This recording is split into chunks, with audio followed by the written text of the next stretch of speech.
Hi, everybody. Welcome to the Stratosphere Lounge. I'm your host, Bill Whittle, and here we are on the third day of August 2023. Hope everybody's doing well. Don't have a super big topic on my mind here. Maybe we'll just dive right into questions. Who knows? But I did just get a notification about 15, 20 minutes ago as we record this from Jimmy Fallon, who did the moon landing hoax program for Fox Nation. And I'll just read this text to you. I didn't ask me to keep this quiet. So this is from Jimmy. Whittle. I saw the doc and it came out great. It drops Monday, but I'll try to get you a screener copy before then. You came off great. Capital letters. So that's good to hear.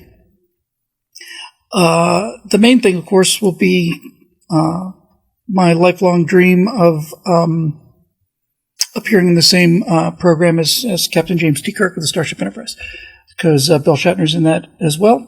I'm looking forward to seeing it. Needless to say, this one I will be on top of in terms of promoting where it'll be and when, as soon as I know. But I'm glad to hear that the show turned out well, and that hello, New Zealand. Chris, good to see you. That if I turned out great, that means that the defense of the moon landing turned out great, because that's basically what I was in there for, so that's great. The rest of the stuff is proceeding apace. Buck of Five asked if there's any progress on Last Man on the Moon thing, and there is. I'm not going to get into it now. I'm trying to keep these streams separate. I honestly don't know if it's Fox Nation or Fox Business. That's the honest truth. I'm not 100% sure.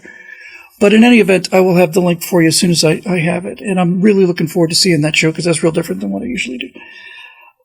There are a couple people out there regarding Major Mace Mattingly and Last Man on the Moon, who have two YouTube channels out there that I'm trying to coordinate with, to send some emails out. I just got personal copies of Apollo 11, what we saw, and Cold War, what we saw. I can't show those to the public, but I did not have resume copies of them. So when I wanted to reference these things, I had to send some, link to somebody else who pirated it and was running it up there.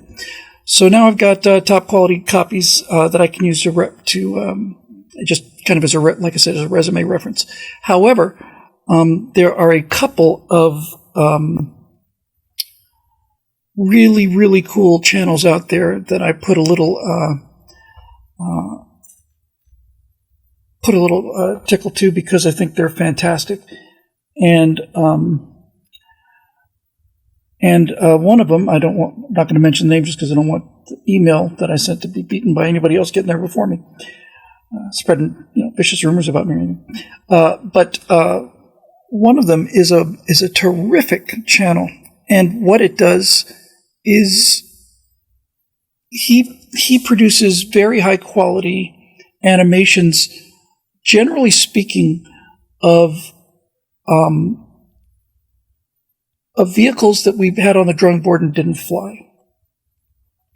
I'm going to go with this being political enough to be in Stratosphere Lounge rather than Stratosphere Studio. And I've touched on it a bit before. I'm not going to spend a lot of time here.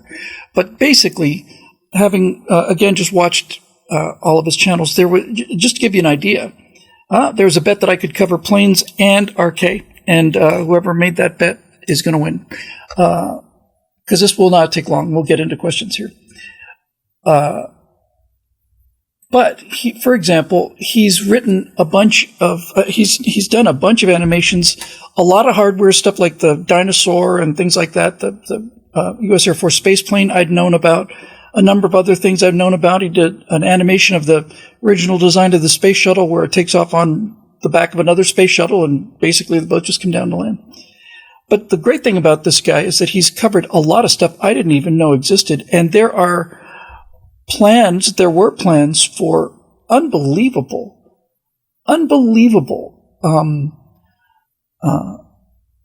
launch vehicles and things along those lines. I think I might have mentioned there was a plan, I think maybe Boeing put together, that took 4 Saturn Vs, extended the first stage, and put 4 Saturn V main stages. That'd be 20 F1 engines. And up it goes.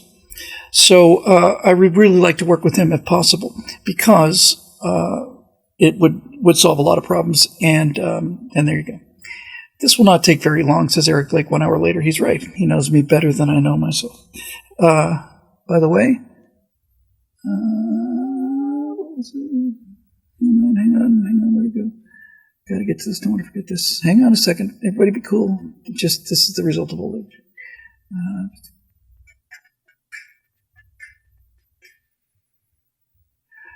So, yes, there it is. I want to make sure I got it right. So let me just interrupt for one moment just to say happy birthday to Eric Blake, whose birthday will be tomorrow. Apparently, August 4th, he'll be 33 years old. And let me just say, as a person who's been 33, Eric, and I mean this as sincerely as possible, you are already well past your prime. So I hope you take that to heart for your birthday. No, seriously, happy birthday, pal. And anyway, so this guy so here comes the RK part. He did an animation for something that actually was on the drawing boards. Nothing he does apparently is invented. All of these things were at least proposed. And it's Bandit's birthday too. My God, 35 years. You guys are separated at birth. Your twins, just a couple years apart. It's a long delivery. So here we go. So the latest one he's got, I'm not making this up now. Not making this up. A serious plan apparently in the early 70s. And it was to mount an orbital class missile in the back of an Ohio class ballistic missile sub. I don't know if it fit inside a Trident tube. I suspect not, because it extends way out. But anyway, here's this Ohio class sub, and it's going through the water, and behind it is a super sharp looking missile that's at least as tall as the sail on the Ohio, and it must have made a hell of a lot of noise. But going through the water, and this was an actual plan that was actually put together, an actual proposal. So here's what it was. I think it was called the hypersonic intercept or something. The idea was in the early 70s that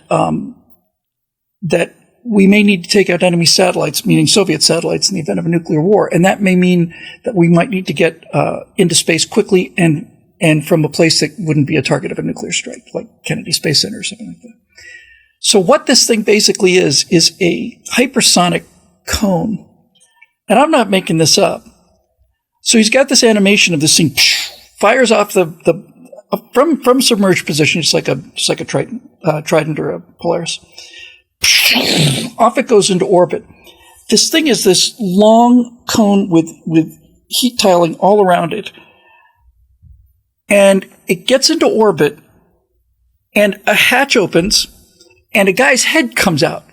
And that's about how big the thing is. The thing's the size of like an extremely big toboggan or something like that. He maneuvers this thing next to this Soviet satellite and gives it a little knock on the head and knocks that thing out of orbit. And then this cone re-enters the atmosphere exactly the exact same shape as a MIRV warhead. Multiple independent reentry vehicle warheads, where they put 3 or 5 or 10 nuclear warheads on one missile. It looks exactly like a MIRV, much bigger. And this thing's just coming in, and there's a guy sitting there. He's just riding this thing, He doesn't have a window. Windows are for sissies. He's just riding this thing in, and as this thing gets to, 40, 50,000 feet, out comes a drogue chute, out comes a bigger chute to slow it down, and then out of the back comes one of those para-wings, the modern square parachutes that you can steer a little bit. And this big square parachute comes out, and it's out in the middle of the Mojave Desert, and this thing just comes gliding down, does a little maneuvering, stay away from the mountains, finds this little kind of relatively narrow sort of a valley where it's nice and flat, and you can see the pulling I forget what the name of those control wires are, and lanyards or something. Anyway, and he flares this thing, and the thing just touched down on skids. And it's like, okay, we just went into orbit in a toboggan, and we don't have any windows. So we had to open the hatch and stick my spacesuited head out the window, look around, find this satellite, maneuver up to it, bang it on the head with a hammer, basically, fire the retros, come on in at Mach 25 or 30, parachute to a landing, get out, here comes the recovery truck, let the enlisted personnel take care of the risers, thank you, let the enlisted personnel take care of cleaning this thing up. I'll just hop in the truck, back to Edwards, shower, shave maybe, quick debrief, get some lunch, and then fly out to Naval Air Station Mayport or something, hop on another one, do it again. So that's the airplane part. Where's the arcade part in this? Well. What's my call sign? My call sign was given to me by actual Air Force pilots at an actual Air Force ceremony, and it is Skid. It's not Skid Mark. It almost was, but they decided to show me some mercy. It was Skid because they had me. I was 2/3 full of a fifth of scotch, and usually being 1/30th of a bottle of a fifth of scotch is enough for me. And I was so drunk I couldn't stay on the floor, and I was riding. They made me ride this electric motorcycle around. And I just said to myself, God, please, you can kill me on the way home. Just don't let me fall off this bike. And I came roaring back into the hangar with that kind of smooth enamel-y kind of floor, locked up the brakes on this thing, put a black skid on the guy's hangar floor from the rubber. And that was how that happened.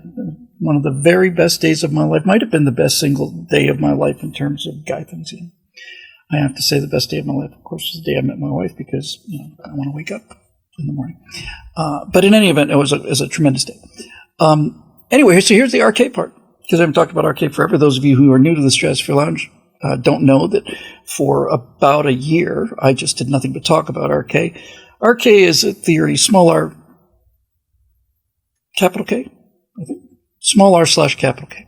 And it's the idea that humans, being as adaptable as we are, have the ability, because we've got excellent software, to adapt one of two reproductive strategies: genetic success, reproducing offspring, that exist in the animal world, except that animals are hardwired and they can't change, but humans apparently can, and that there's some compelling evidence that there are aspects of either R or K behaviors in humans, and the short form of it is R behavior is where the optimal strategy is to have as many kids as possible. Don't waste any time training them, because it doesn't matter. Life is an endless sea of clover. You don't need to make a better rabbit. You're just wasting time. Rabbits don't have to be trained to eat grass.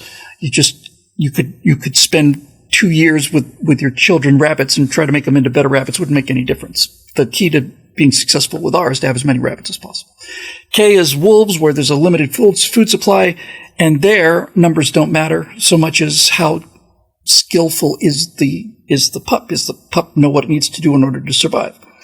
So K-type behaviors are much more individualistic, and they're much more aggressive. They also have built-in inhibitors on violence, because when two rabbits fight, it's hilarious, and when two wolves fight, one of them's going to die unless they were hardwired to stop fighting once one of them surrenders. Once a wolf shows its throat to the other wolf, it's over. It just stops. It doesn't just wind down. It's just over. So the idea is that people who are drawn to conservative principles tend to be more K-oriented. They're competitive. They're risk takers. They are aware of external threats. And progressives tend to be more R-type collectivists, where everything's great. There's nothing to worry about. There are no wolves over behind the trees. Their life is but an endless sea of clover, and who gives a damn about your children? Just have as much fun and eat as much as you can. That's it in a nutshell. So since I saw RK in the run-up for the show today, I realized, well,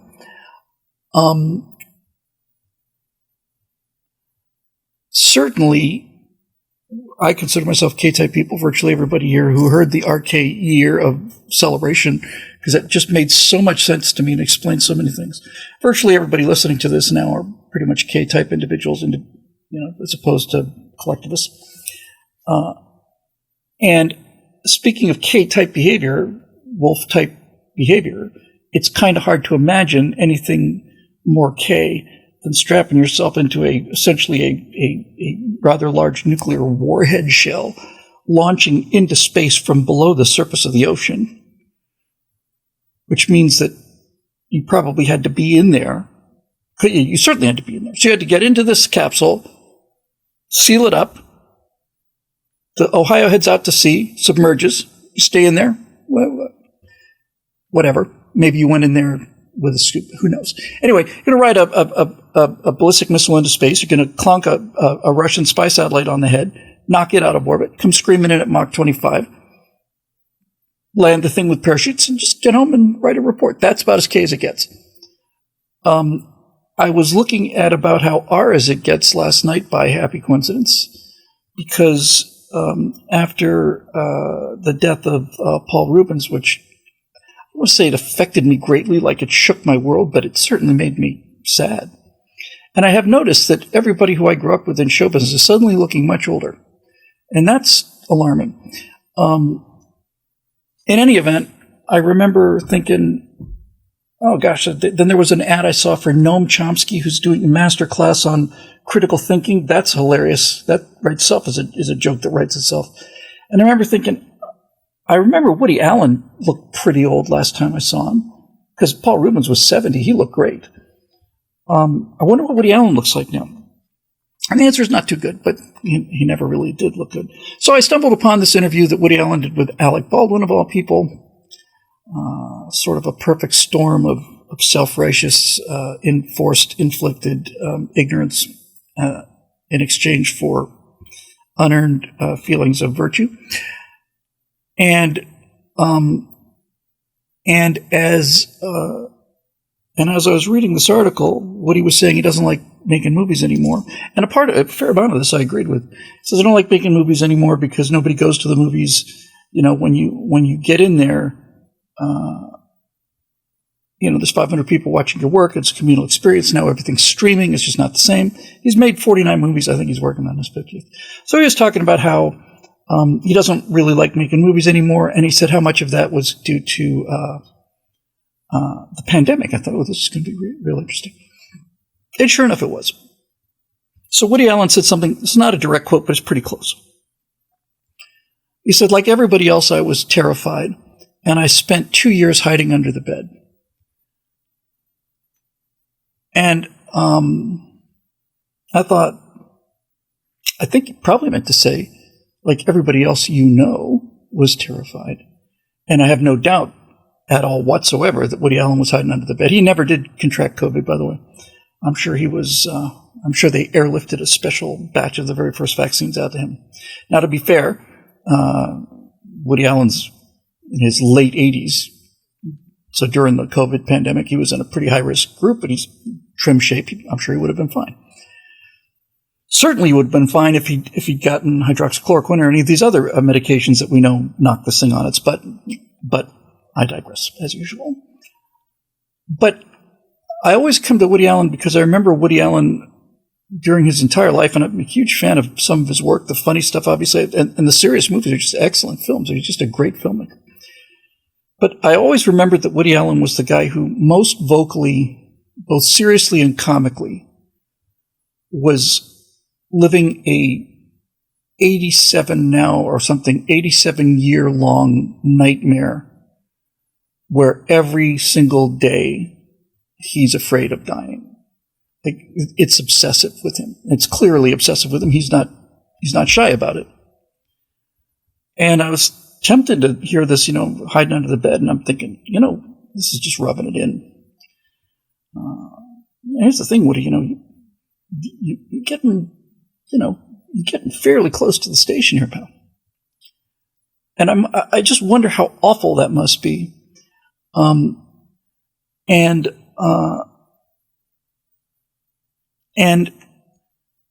I don't doubt whatsoever that a guy who was so constantly terrified of dying when COVID came along, and New York took a pretty big hit. In fact, New York was the ultimate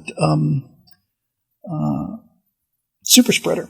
there's fairly convincing epidemiological evidence that a number of large cases of infections all came from New York and sort of spread out to the rest of the country, much like their philosophy. And I remember thinking, wow, that's about as R as it gets.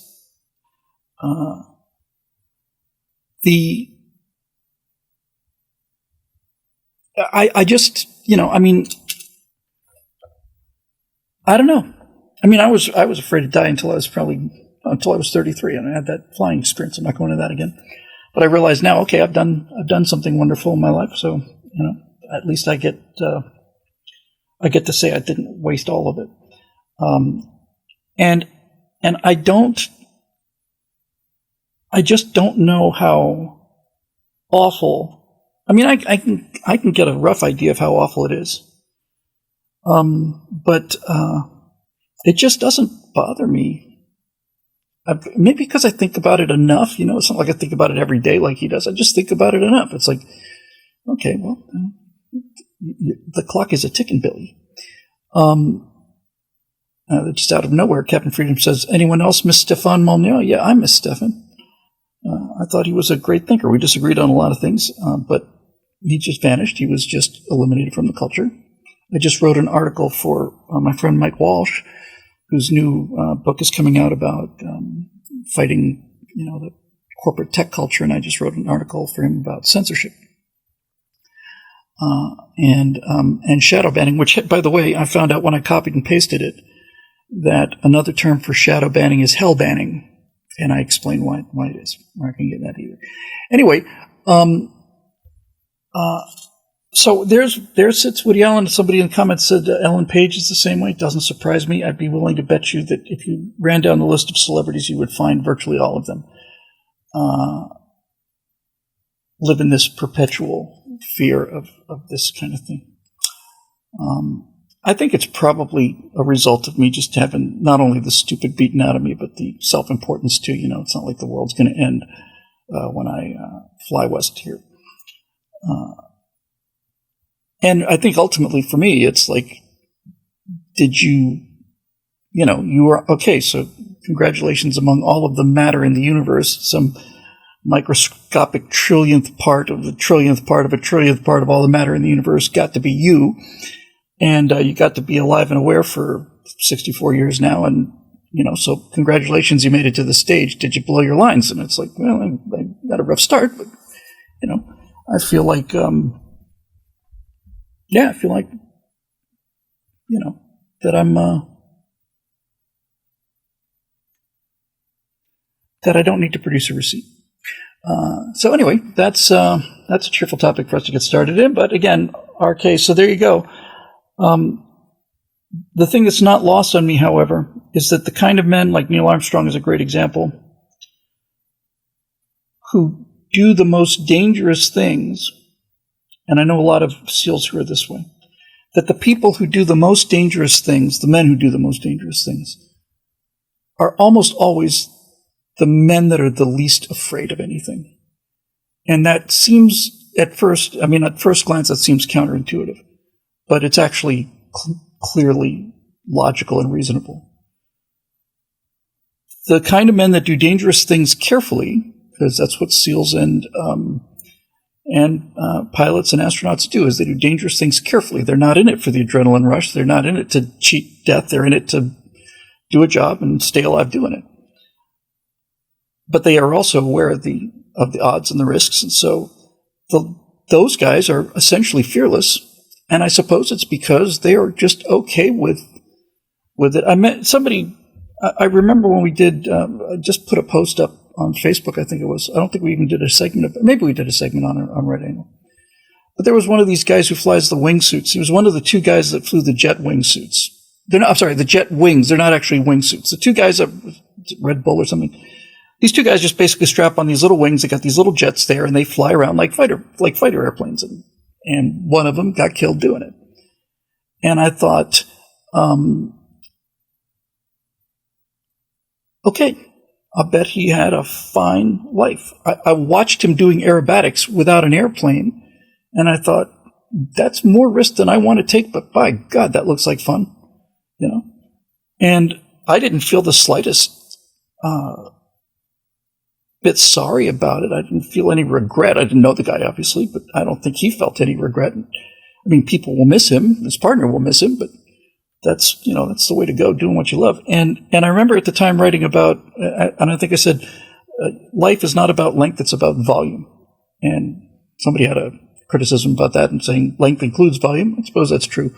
But you can get a lot done in 30 years, or you can get pretty much nothing done in 100. And I know which way I want to go with that. So Woody Allen, to his credit,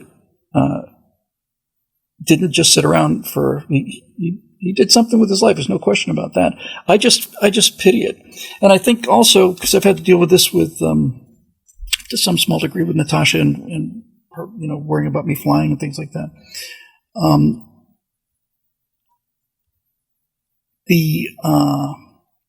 When I think about the wives of these guys and the wives of all servicemen that are deployed overseas in combat situations, the servicemen, combat servicemen, know when they're under fire, and they know when they're in real danger. And they're, as they say, moments of terror punctuated by hours of boredom. Hours of boredom punctuated by moments of terror. But at least when you're in that forward base or something, you know when to be scared, and the rest of the time you're not. I mean, if there's incoming mortar fire, or they're storming the walls or something, it's a good time to be pretty scared and take action, but the rest of the time you're not. But the wives don't know that. The wives, as far as the wives are concerned, they're always under attack at all times. They have no way of knowing whether they're safe at the moment right now, so they worry about it all the time. And I was thinking about this with regards to the wives of some of these test pilots who had a 25% chance of not coming back from a mission when they were in the 60s breaking all these barriers. And I thought, the reason people worry about that, I hope he's going to be okay. Oh my God, I'm just not going to be able to rest until I hear back from him. The reason people worry, and by the way, thank you very much for that super chat from Single Cell Organism 13. That was very kind of you. Thank you. The reason that they worry, whether they realize it or not, is they're trying to prepare themselves for the shock of it. They spend the whole day terrified of the phone call because they want to be ready when the phone call comes. They don't want to be blindsided by it. But what that means is that as far as that wife's emotional state goes, her husband dies every day. I mean, he dies every day as far as she's concerned. She spends the whole day convinced she'll never see him again, spends the whole day waiting for the phone call that doesn't come, at least not usually. And it's like every single day she has to grieve for her husband, who she's convinced is not coming back today, and he comes back every time. And I just try to explain, there's nothing you can really do to mitigate that hit when that hit happens. Police wives as well, says Lady Hawk. Absolutely. Anybody who does this dangerous work, firefighters, especially wildfire fighters, and all of those guys, mostly guys, almost exclusively guys. And so worrying about it is a kind of perpetual agony that accomplishes nothing. It just means that as far as this fictional test pilot wife is concerned, as far as she's concerned, she has a funeral for her. She has to grieve for her husband dying every single day for 10 years, when in point of fact, most of them didn't die. So it's just, I understand it, and I'm as susceptible to worry as anybody else. Me in the worst case scenario, we're always just a few steps away from each other. It never seems to catch me for some reason. I should be more aware of that fact by now, but nevertheless, footsteps behind you do tend to focus the mind. And so that same thing applies to Woody Allen and to all the rest of these people that people have mentioned, especially in regard to COVID. Because the thing about COVID is they were always afraid. They were terrified before COVID. But once COVID hit, they managed through the news media and other forms of re-education to convince most people to be terrified too, and that gave them the power to make everybody else behave as scared as they were. Stay in your house, lock your doors, hide under the bed. I don't feel like doing that. Well, if you don't, you'll be contributing to the spread, and you'll be causing me danger by you being out there. Come on. Hang on a second.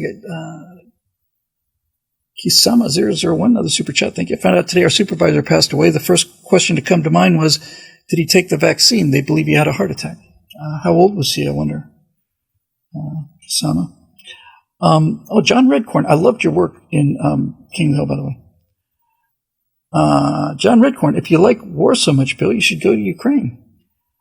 I have better respect for the skateboarding kid who lands his first kickflip, something you will never do. That's quite right, John. I will never land my first kickflip. And John, honestly, you touch such a nerve here. You're never going to realize the agony that causes me. That every single day I wake up and realize I'm not going to be able to make a wooden board with wheels on it flip through the air as I continue down the street at a leisurely pace. I'm going to have to limit myself to having done aerobatics and experimental airplanes and ridden on nuclear submarines and the rest of that trivial stuff. I don't think I'm ever going to have a chance to do something as amazing as make a piece of wood flip under my feet. So you got me there, John. Let me see something here. Hang on a second. Working on something. Where did it go? It's probably over here. Hang on a second. Just got to fix one thing. Yeah, I got a little Windows issue here. Hang on a sec. Sorry about the delay. Just everybody just hold that thought.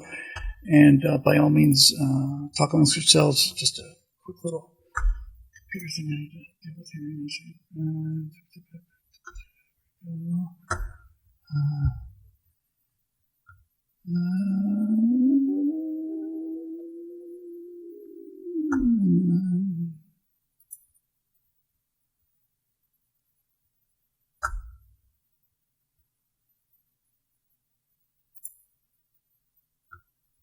Almost there. That's not what I want to do. Hang on a second. I want to do. I'm sorry. I'm still trying to deal with the just the sheer magnitude of not being able to do the flippy thing. Where did this thing go? I'm so sorry about this. Apologies. I just got to. Oh, come on. Buttons and things. Hang on a minute. This should not be this difficult.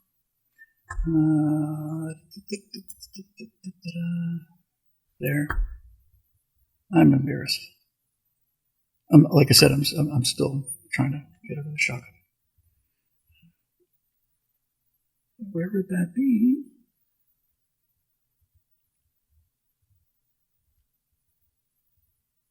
Huh.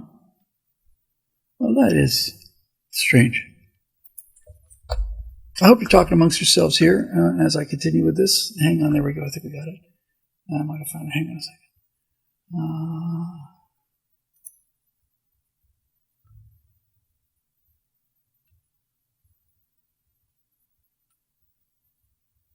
There we go. That's got it. Okay. Much better now. No, it's okay, Marusha. I took care of it while I was dusting the furniture.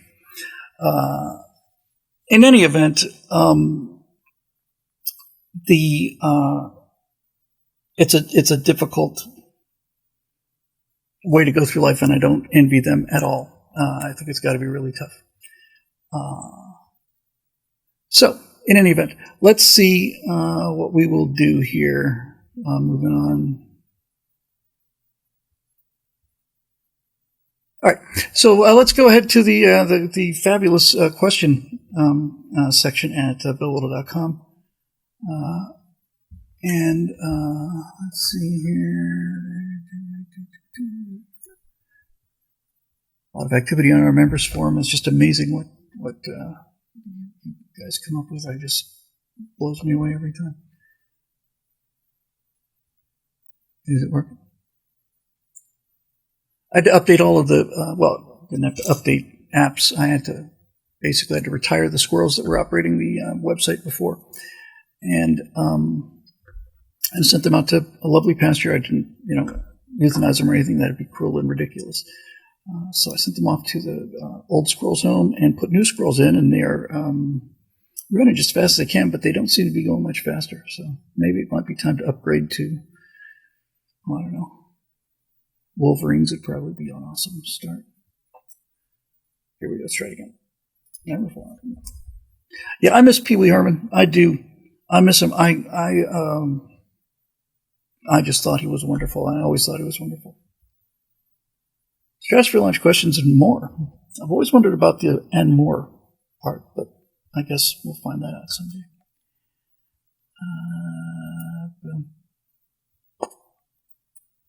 All right, here we go. Everybody brace for collision, because this is it. I can tell this one's going to be rich in information for me. Ian Nolan, fine fellow who always has remarkably bright things to say, has intrigued me with his first sentence because I've heard of this, and it's a book I obviously need to read. Bill, I just discovered a book written in 1997 called The Fourth Turning, which predicted turbulence in the 2020s, which we're now experiencing. It basically puts a clock on the whole hard times, hard men thing of 80 years, along with showing that on that cycle, we need a set of new paradigms to come to fix the ossification and decadence of the previous cycle. The previous 80-year cycles coincided with the American Revolution, the Civil War, and World War II. Isn't that something? So there's more. This is a really intriguing topic, and thank you, Ian.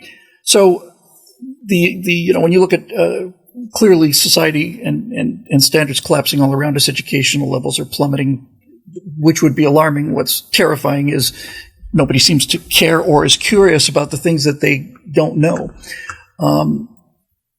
And so the best way that this was ever described, certainly not by me, I wish I knew who said it, but basically they said the cycle of civilization is this. Strong men create good times create weak men create bad times create strong men.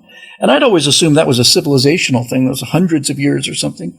But what is apparently the point in this book, The Fourth Turning, which I would imagine would be, we're getting into the fourth cycle he says that every 80 years or so, that'd be every roughly 4 generations. The previous cycles coincided with the American Revolution, the Civil War, and World War II. And this business about a set of new paradigms to come to fix the ossification and decadence of the previous cycle. So I'll get back to that in a minute. So he's got some more. So if what's going on ultimately is the death throes of our previous paradigms, well, that's a profound thought.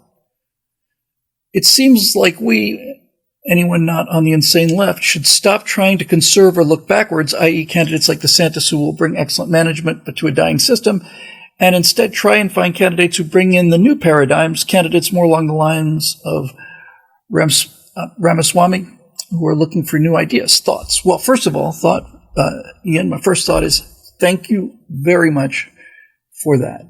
That is something I really need to spend a lot more time thinking about. And also, I find that to be very encouraging. The shorter the cycle, the better I like it. Marisha Dark, who's always got something brilliant to say, although not necessarily here. Related to the fourth turning is the 70-year cycle of international bankruptcy that coincided with the revolution, the Civil War, depression, and 9/11. How about that? Okay, so I can't talk to the depression or the Civil War or any of those other things, but I can tell you that the financial collapse of 2008 was clearly a result of weak men, selfish, greedy, R-type individuals who were making billions of dollars, not only producing nothing of value, but producing something that they knew had no value, and it was just a game of chicken to see who could, go the longest without figuring out, that this whole thing was just garbage. But this 80-year cycle is interesting, and especially find it interesting. Hang on a second.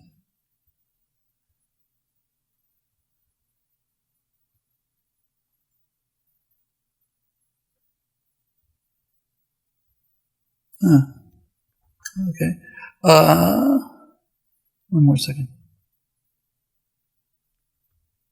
Hang on a second. Sorry, 1 second. This is going to take an instant. This is fun.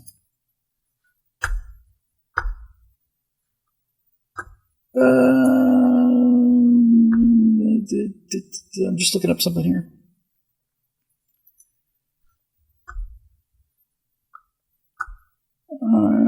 Almost there.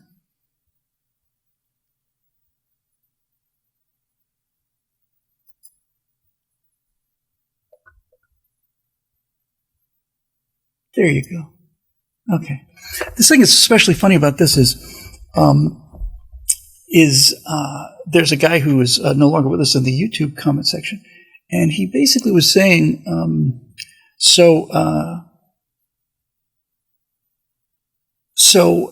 deleting people he's basically talking about freedom, and we have the freedom to be off topic, and we have the freedom to do what we want to do, and in the comment section, not at large, just basically here, and he seemed to be under the impression that I was obligated to provide him with an audience, and I'm not.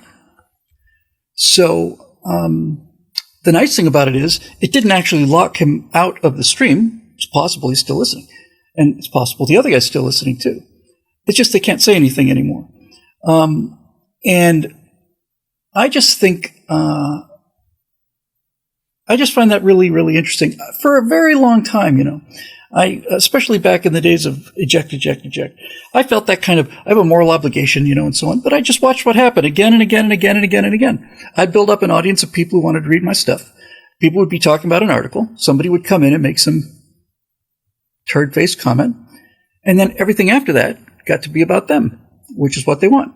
And I realized, no, get your own audience. Both of you, just get your own audience.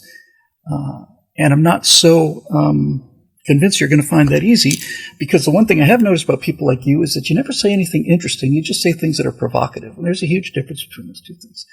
In any event, back to the cycle of civilizations, and have a great time out there in the YouTube wasteland. So, if it's an 80-year cycle, I find this to be extremely encouraging and reassuring. And part of the reassuring part is because I've gotten that sense that that things are reaching some kind of tipping point. I don't want to be too Pollyanna and say things are about to just break our way and it's going to be sunshine and laughter, starting in a year or two. But I get saturation is the word that I'm looking for. I get the sense that the society is getting more and more and more saturated with this nonsense. I have not only heard, but I've actually seen with my own two lion eyes that Market Street, once the tourist center of San Francisco, is just closed. There's nobody there anymore. And the reason there's nobody there anymore is because of the crazy people smashing the businesses and harassing the customers. And so Market Street and Fisherman's Wharf, all of that, it's just gone. I was there, only been once in my life to Fisherman's Wharf. I was there around 2006, maybe something like that. Lots of people there. That is where, by the way, a person who I did not know very well or very long, but was a friend of a friend, issued one of the greatest quotes I've ever heard. We were sitting there in Fisherman's Wharf.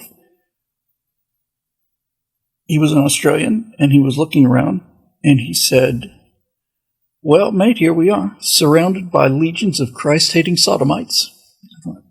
Legions of Christ-hating sodomites. Wow. That's pithy. But it's actually interesting because it's not the legions of Christ-hating sodomites that closed San Francisco. It's the people that the legions of Christ-hating sodomites voted for and continue to vote for. And so they will watch their own city shut down before they change the way they vote, because the way they vote is their identity. It's a form of, I've talked about this so many times, about progressivism being essentially a religion and an identity, and it is an identity, and this is why they'll never change. This is why people who live in San Francisco will vote for these clowns until there is no more San Francisco. They'll do it because if they have to change their mind and vote for law and order and go against their progressive principles, it is a form of suicide for them. It's the end of their identity as they know it. So there you go. Thank you for that, Robert Mitchelson. A Zoomer tip, and God knows I could always use those. By the way, after boomers, Zoomers are a pretty cool nickname too. I like that a lot better than Gen Z. But if you guys go with Zoomer, just as a boomer, I'm telling you, be a step up. But, okay, Zoomer. Just ignore the haters, even though they're being an idiot. It boosts your argument and helps you in the algorithm. Oh, how about that? Let the haters cope and see to boost your numbers. Zoomer out. Well, Zoomer, I got to tell you, from the bottom of my heart, sincerely, thank you for that. That is superb advice. And while I give the Zoomers a lot of grief, I'm about to go someplace with this question that you might find interesting. So thank you very much for that. I deeply appreciate it. Given the numbers on this show, I think actually I would rather have the raw satisfaction than the boost to the membership or viewership. And that is just simply a personal preference. And I suspect that is one of the things that Gen Z is much better at coping with than we are is because of trolls. Because back in my day when we were writing on papyrus with sharp sticks dipped in squid ink, when somebody said something insulting to you, they said it to your face. And there was a concept that I don't think anybody under the age of 30 really understands, and most people over that age do. There was a term that was in common usage called fighting words. In fact, there was a legal argument for something called fighting words. And the idea was that while it's common to talk about microaggressions and words or violence, and if you say something mean about me or something, or you tell me to shut up, it's the same as a physical assault, all the rest of that garbage. What they were basically saying back in the day when everybody was considerably more polite was that there are some things that you cannot say to a person, certainly not in their presence, without them having a perfectly legitimate right to resort to physical violence. They're fighting words. And there was a legal precedent for fighting words. That's largely gone the way of the dinosaurs and the Daisy BB gun, because it's a really profoundly good idea. See, there's two things about the saying things like that in person that don't apply on the internet. And now that everything happens on the internet for Gen Zers, it's hard for them to imagine that it was very different. But perhaps this will, in all sincerity, I'm not being sarcastic, facetious at all. I'm genuinely grateful for the tip. I really am. And I wouldn't talk so much about Gen Z if I didn't care so much about them. That's the honest truth. I just wouldn't give a damn. But there's two things about insulting somebody in person. And the most important thing is that when you're sitting there with somebody in person, you at least get the sense that you're dealing with a real person. You get to read their emotions. You get to do all kinds of things. You don't automatically assume the kind of things you assume when you're sitting in a chat room hammering away at the keyboard, especially when you go to all caps if you're really serious. I've seen a couple of Karens outraged about things lately, and I've noticed this within the last few months, that when these people get really, really outraged, I mean, when they're really, really determined to make a difference, that's when they will trot out their absolutely most vivid anger animated emojis. That's when you know they're really angry. When they bring out the emoji that goes, steam comes out of the ears and the face turns red. I thought, wow, they have cracked out. They've cracked out their top anger emoji. So that means we better take all this seriously. In a more serious time, you didn't insult people like that because, first of all, you could see it was a real person, but more importantly, you didn't insult people like that because you understood that there was a line, and if you cross that line, those of you at home with small children, brace yourselves because I'm not gonna censor myself on this one. But that line, we didn't call it this at the time, but there's a very convenient term for it now, which I just love. Everybody in person knew that there was a fuck around and find out line that existed. And it was fairly obvious to pretty much everybody, fuck around and find out. You could say things at a point in a bar or in public or in a discussion face to face with somebody. You could say things and you could escalate things. You could do all of that, but there comes a line, and if you went over that line, then you were now in FAFO territory. And anything that happened after the first person goes over that line is the result of the person who crossed the line. I know, 2 F-bombs in the same show. That's practically my entire year. Or maybe even my entire 5-year allocation. I just burned it. I don't know, it's just in a luxurious mood. It's like lighting cigars with $100 bills. Just felt like doing it. And Eric Blake says, make dueling legal again, and he's not really kidding. There's a saying, again, this was excellent advice, and I appreciated it. I really do. So this is advice as well. Thank you very much for that, by the way. Critias Bain, thank you so much for the work on the What We Saw documentary, best historical content ever. I'll take that. Thank you. Talking earlier about whether your life is worth something, and it's nice to know that there's some things I can look at and say, yeah, I think that actually made a difference. Yes, Mike, I could have said screw around, F around. I could have done all those things, and I will do it again if the subject comes up. But just every now and then, you got to just, especially when you're talking about fighting words. Eric, who will be 33 tomorrow, is a real treasure, as is Marusha and GK and Dave Big Booty and all the rest of the regulars. I don't mean to infidel. I don't mean to. If CP Tomes, if your name is not mentioned, please, it's only because it's not right in front of my eyes at the moment. You all know who you are. Dwayne Cates, all you guys. But Eric said, make dueling legal again. MDLA, that'd be a fine hat. That hat should be probably white with red spots on it. But the saying used to be, and still exists because it's true, is that an armed society is a polite society.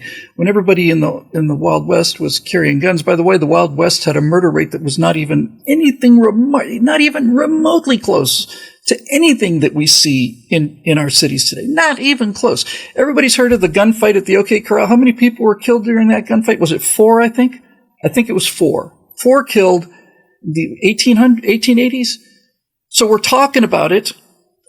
150 years later, 4 guys were shot in a shootout in the street. This is 3 killed. Thank you. This is at half hour in Chicago.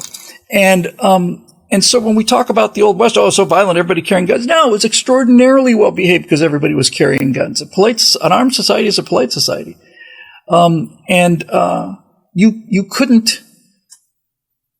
You couldn't walk up to somebody and call them some of the things, or just keep poking them. That's really what it comes down to. Not even so much that they were what they would say, as you couldn't just keep poking people. And I've come to realize, hey, you know what? I don't have to put up with this. If I don't care, then see you later, man. And I don't care anymore. I used to care. I don't. Now I don't care anymore. Oh, yeah? That's how you want to be? Fantastic. You know what? I'm not going to drive this car for the next 2 hours with you poking me in the back of the head. Goodbye. Out the window you go. Power window, no effort at all. Stay clear and smoke.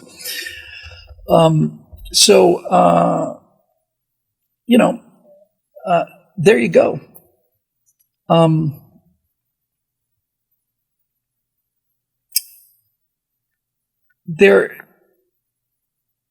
There comes a point, where you have to, I don't want to get any further down this road because the comment that Ian made is just so interesting.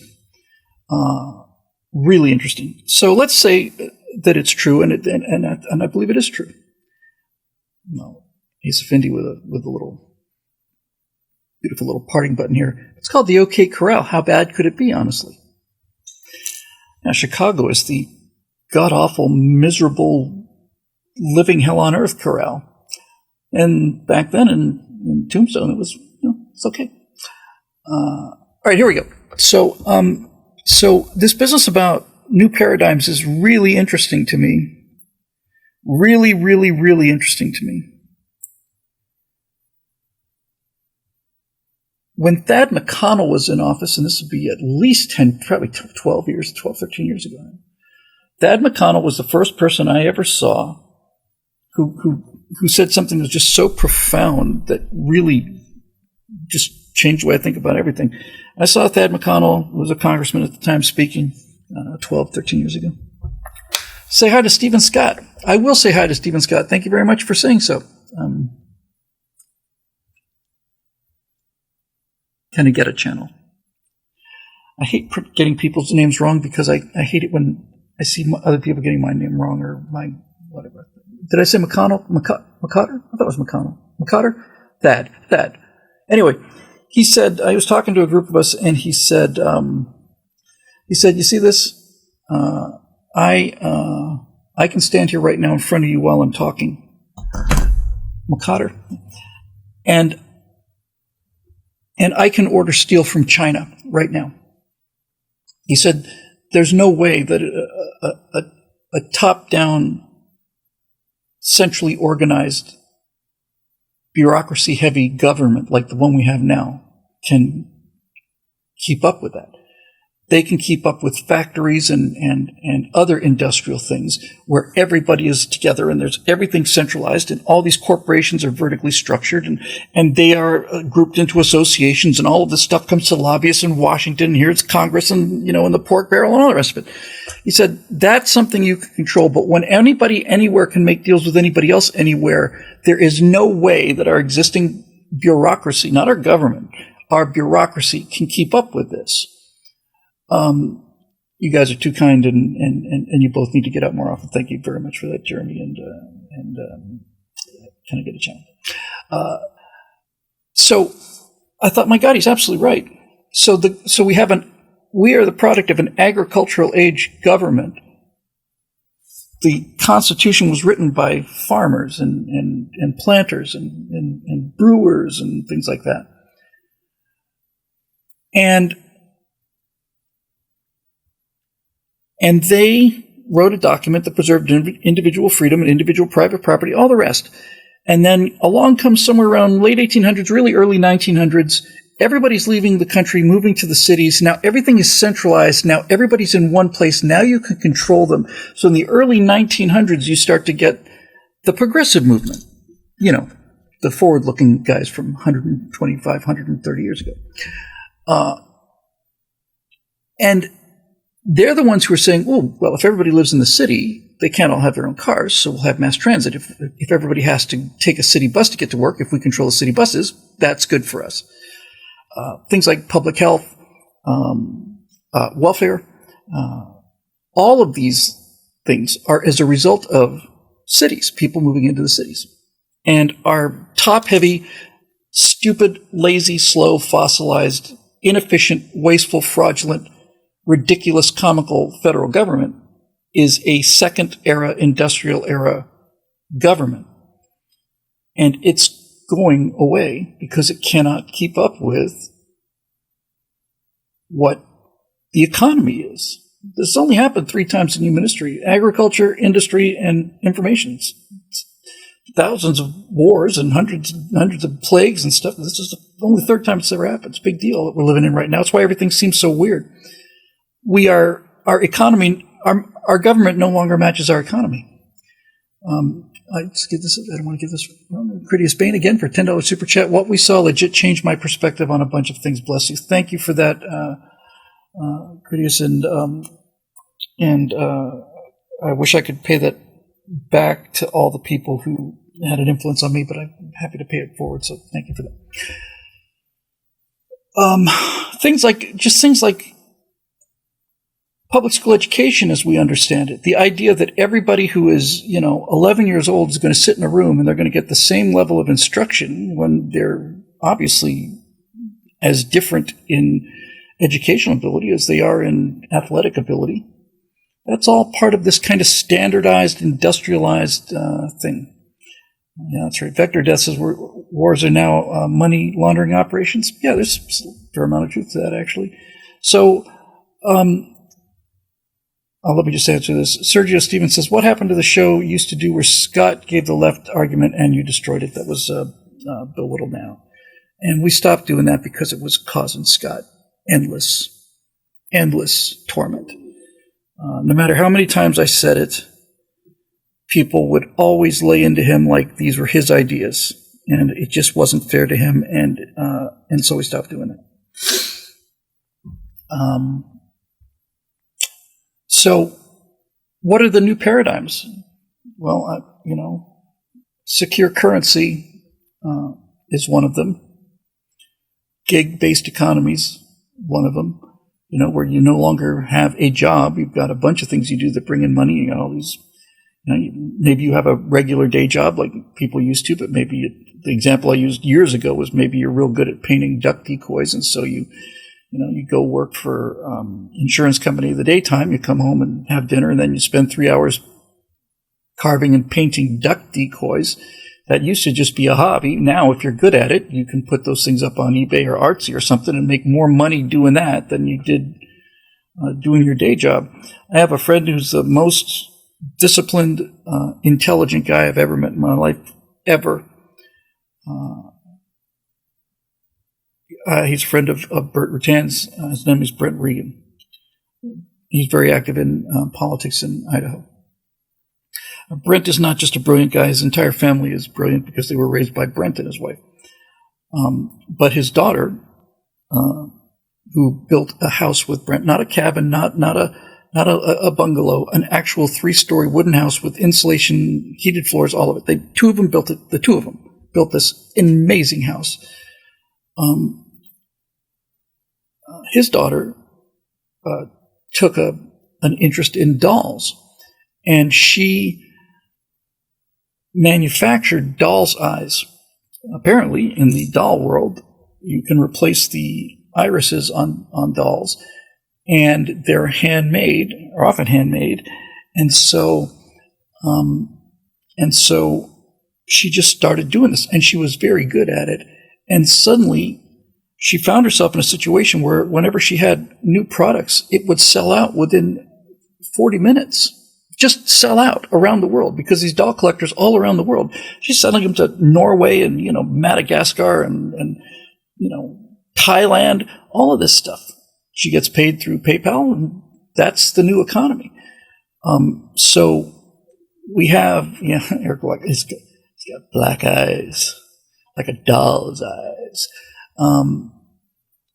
So this is all part of, this new paradigm thing that Ian was talking about. I'm definitely going to read that book, by the way, especially if it was written in the late 90s. And so I suspect what's going to happen is things are going to get worse faster. It seems to be the case. Things are accelerating towards lunacy.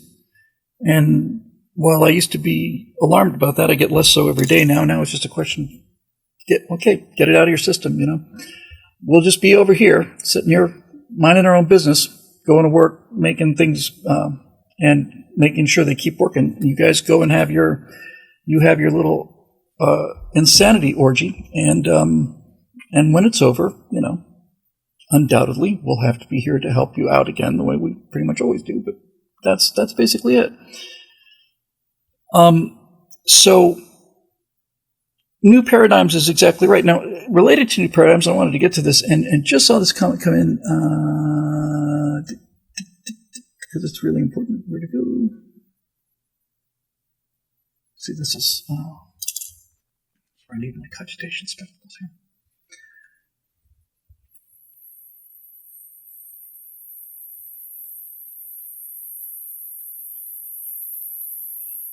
Here it is. Frank Blaskowitz says, can your channel talk to younger non-leftists? Frank, no, it can't, which is why I'm working on a separate channel, which is what the whole Major Mace Mattingly thing is all about. I just finished an article for my friend Mike Walsh about shadow banning and how 10 years ago, if I released a firewall 10 years ago and it did not break 300,000 views, I considered it a tremendous failure. A tremendous failure. If it didn't get to 300,000 views within 4 or 5 days, I thought, really missed the mark on this one. The last firewall I did has been up there for 7 months and it's gotten 18,000 views. Now, I genuinely, as I pointed out in that article, intellectual honesty is important. And I just started asking myself, is that because the work is not as good? Is it because the style of what you're doing is going out of style? You know, both of those may be true. But the thing I did notice, again, as I pointed out in the article, was that we do right angles every week. And the right angles, when we started them, we're pulling 25, 30, 40,000 views per. And then overnight, they went from 30,000 on average down to about 17,000 on average. Overnight. 28, 29, 30, 33, 40, 40, 40, 29, 27, 17, 14, 11, 16, 9, overnight.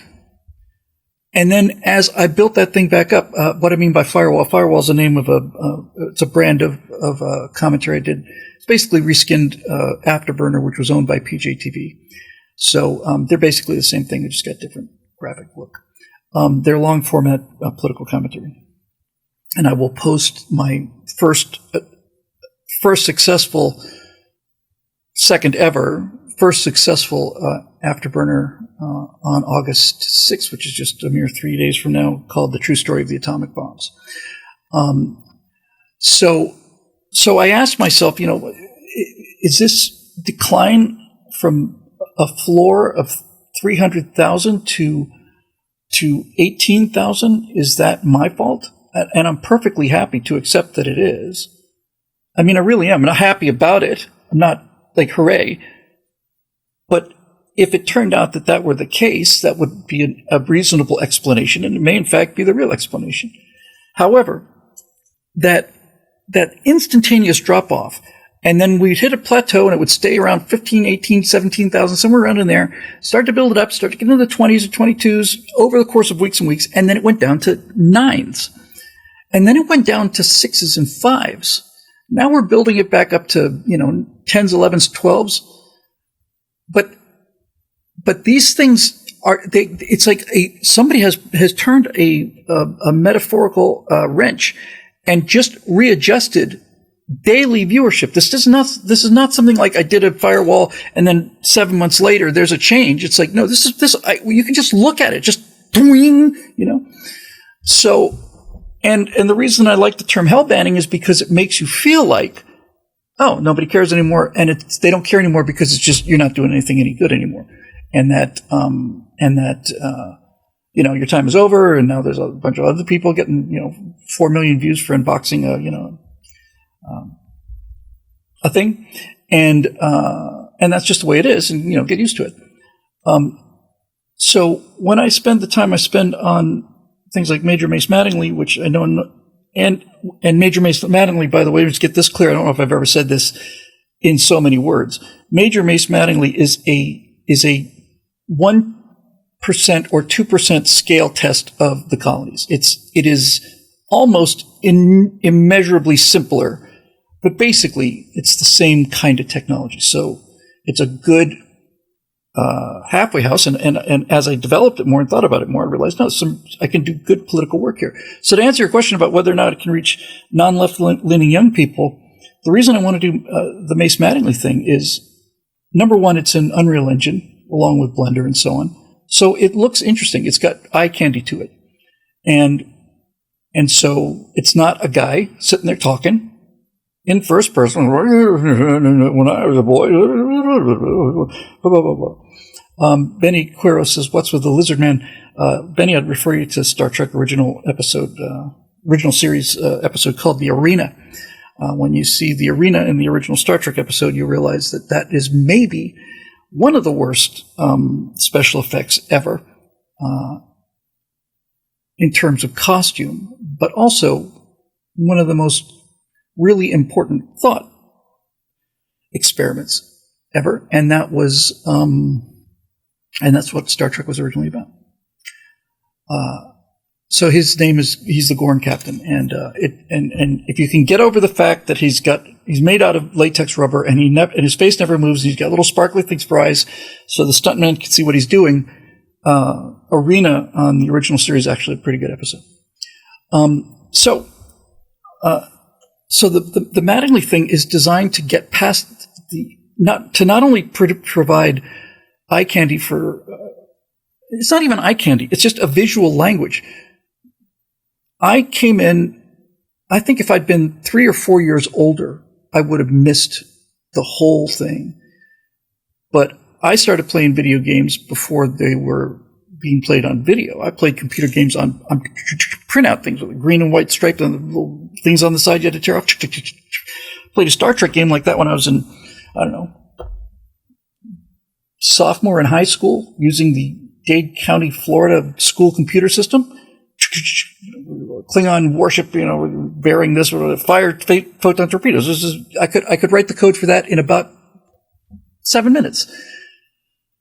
However, I wasn't too old, so I got into that, and then I started playing on the Apple II. I spent hours and hours and hours on the very, very first Microsoft Flight Simulator, which was just a square with a couple of grid lines on it and a row of jagged things that were one-dimensional mountains. They had no depth to them, two-dimensional mountains.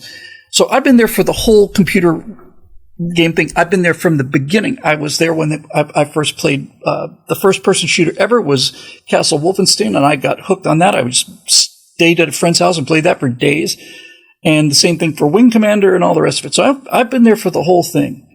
And I've been doing computer animation since 1992. So it's the language. And when I show things like the Major Mace Mattingly stuff, people who are my age and older say, yeah, it's not bad, Bill, but it still obviously looks like computer generated. And I feel that way too. Like, I got to get closer. However, it doesn't matter because that's what people are used to, and computer graphics get better and better and better. So the main reason for this is not so that I can make boomer comments about how horrible things are, although God knows it'll be fun. The main reason I'm doing this is not to show young people about conservative values. The main reason I'm doing this is to show Zoomers and millennials what life was actually like in the mid-1960s when I was a child. What were the grown-ups doing in the 1960s, aside from going to the moon? It's important for me to show non-leftist young people that not even my father's, really, silent generation. Neil Armstrong and the astronauts were all silent generation. They weren't greatest generation. They were too young for World War II. These are Korean-era guys. But those guys, kind of my older brothers, did things that were absolutely unbelievable, and they actually did them. They actually did them. The fastest airplane ever built, ever, is closer to the Wright brothers than it is to us in history. I'm pretty sure it's not as damn near. And I feel like Gen Z and millennials have been just so badly cheated out of so much by these left-wing teachers that boomer parents let them stay under. There is so much fun stuff that millennials and Gen Z don't know about, and they need to know about it, and they need to know about it in a fun way. That's why I'm going to have Major Mace Mattingly surfing down the side of a lunar mountain, because we could have done that. We could have done it. We did drive a go-kart on the surface of the moon, did it 3 times. And by the way, there's I should find it and post it. This AI image processing, and by the way, we've talked about this 100 times, but when you look at the images that AI makes, and now they're making movies. Now AI is just making movies. I have never ever seen anything that AI has done as an image that wasn't horrifying. Horrifying. And it's horrifying because it is non-human. It is just plain, every one of them is frickin' horrifying. Oh my God. PGT MR2 says, bring back dangerous theme parks. Amen to that, brother. I am a survivor of the steeplechase at Pirates World in Dania, Florida. The most deadly ride in human history. I survived that. So whenever you ask AI to make an image, it's horrifying. And this is what they want people to be in charge of our lives, by the way. They're working that right now. Billions, trillions of dollars probably are going into making sure that those same silicone devices that make these horrific, monstrous images, these nightmare images, are in charge of your healthcare, for example. Okay.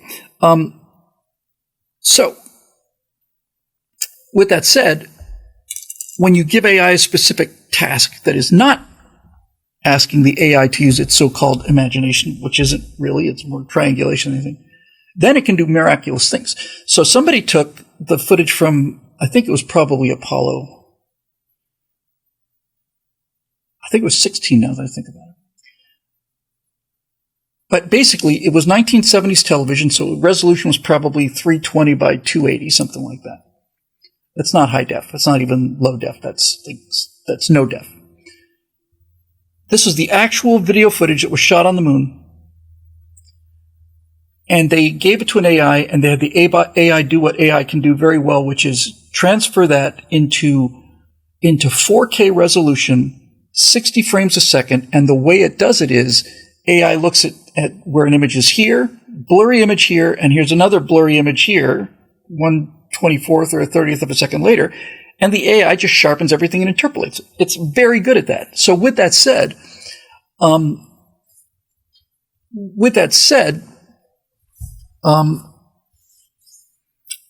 somebody took, I'm almost positive it was Charlie Duke, but I'm not 100% sure, driving around on the moon in the Apollo 16 lunar rover. And now instead of seeing it like we saw it when it happened in 1971, 72, I think. Now it looks like it was shot with a GoPro. It's the same footage. It's just been artificially up-resed. And these guys are hauling butt. They're just hauling butt. They're catching air over craters. They're spinning around. They're doing donuts on the moon. I'm not making it up. Honest to God, just for that one little minute, they are like, one guy's on the rover, the other guy's filming, and he is just going around in circles, and there's just this dust is just flying everywhere like water, which is your guarantee that you're on the moon. And these guys are having fun. And when I look at millennials, and especially Gen Z today, I see that every single thing that their lives consist of have been designed to remove all of the fun out of anything. You can't do anything anymore that's fun. You can't even go out on a date anymore that's fun, because now you have to worry about whether or not you're going to be arrested by the morning after police. It's a horrific existence that these left-wingers have put you into. But these guys had fun. And that's not kind of why we went. That's why we went. Why did we go to the moon? Because it was a fun thing to do. It was cool. Why not? We got some time and some money on our hands. Let's go. John Kennedy nailed it. Why go to the moon? Why climb the highest mountain? Why does Rice play Texas? Rice, for those of you not familiar, is an extremely small, highly regarded kind of intellectual school. And the University of Texas has always been one of the football powerhouses in the country. So why does this tiny, tiny, tiny little school with nothing but a bunch of nerds and weenies turn out a football team and play Texas and get smashed pretty much every single year? Why? Well, they don't do it because it's easy. They do it because it's hard. Kennedy was right on the ball with it. So you can see these guys on the moonwalks. They once they've done the job that they need to, especially in the later missions when they're on the moon for 3 days. You got a 3-hour spacewalk here. It's your third spacewalk. You're going to drive over here, and then there's a giant rock, house rock, I think, on Apollo 16. So drive the rover there. Don't get too close because it's kind of on a slope. Get out of the rover, hop down there, and take a look. It's a giant rock. It's the biggest rock we've ever seen on the moon by far. Okay, fantastic. So, and then these guys are coming back, and they start singing. I was walking on the moon one day. These two guys are going, in the merry, merry month of... One guy says May, and the other guy says December. And they're just bouncing along. Harrison Schmitt was a geologist, not an astronaut. He's still alive, second to last man on the moon.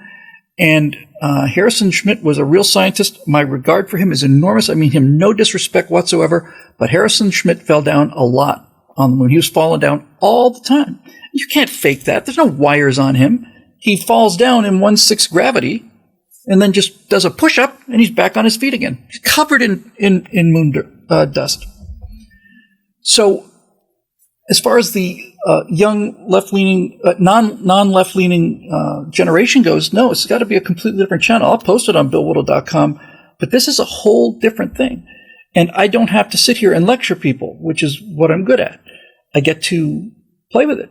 I get to have fun with it. And I don't know if this has been clear, but while I have one character whose basic job is to sit around and be my voice, be the boomer voice of everything's going to hell in a handbasket, he's not the guy who wins the argument. The guy who wins the argument is the main character who says, well, what do you expect from people who were put in those situations and not educated? What do you expect from them? It's not a hardware issue, Doug. It's a software issue, and we can change the software. So you're going to just quit? You're going to just give up? No. All right, then. So I think we get to, I don't want to say tell both sides of the story. Mostly we get to have fun. For those who have been keeping up with the postings on Stratosphere Studios, which is I think, probably 70 people, I've got Mace down. I think he's as good as he's going to get. Steve Sinclair, Command Sergeant Major, is down. Jeff Gordon, the nuclear engineer, is down. I got him.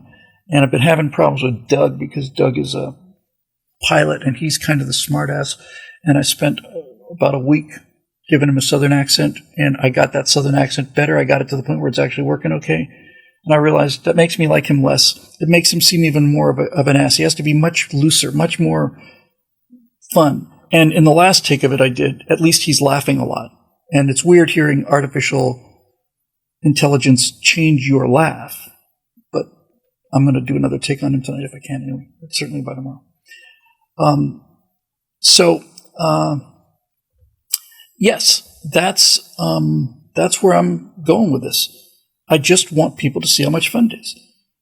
Steve Sinclair, who's the Jeff is the engineer, but Steve is the guy who builds things.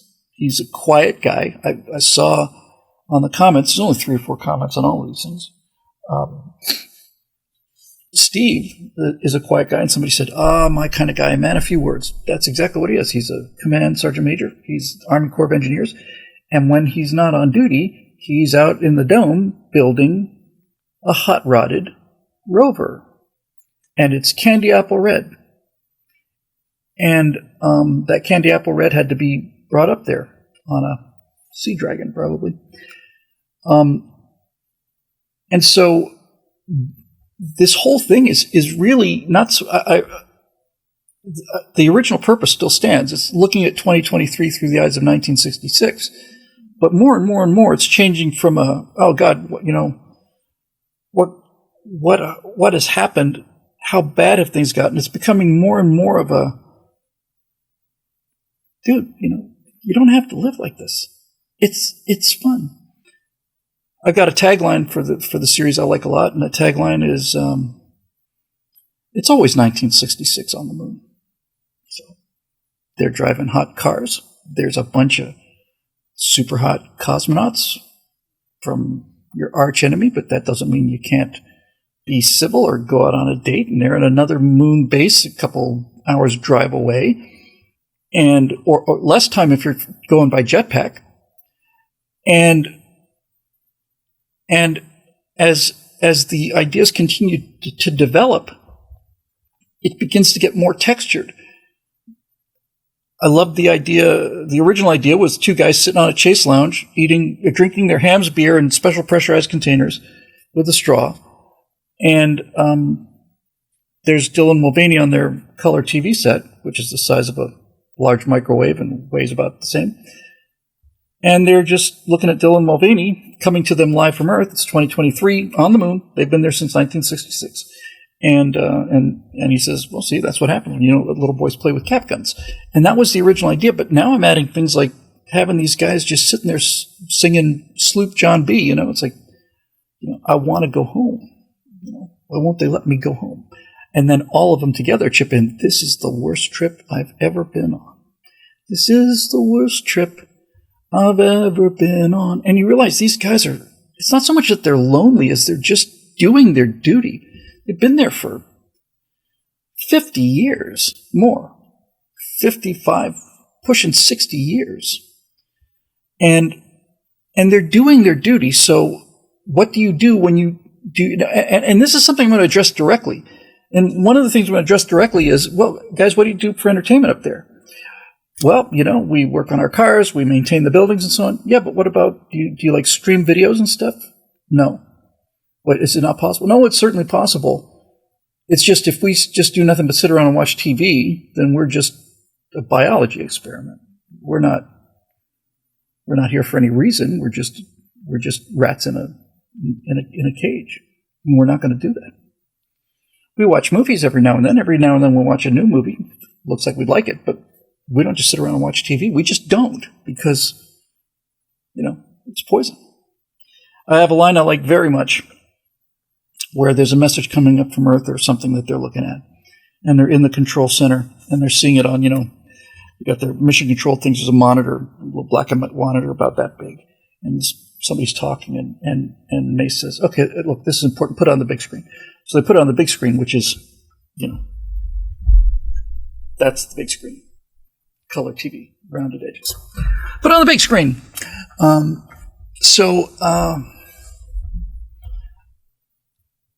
There you go.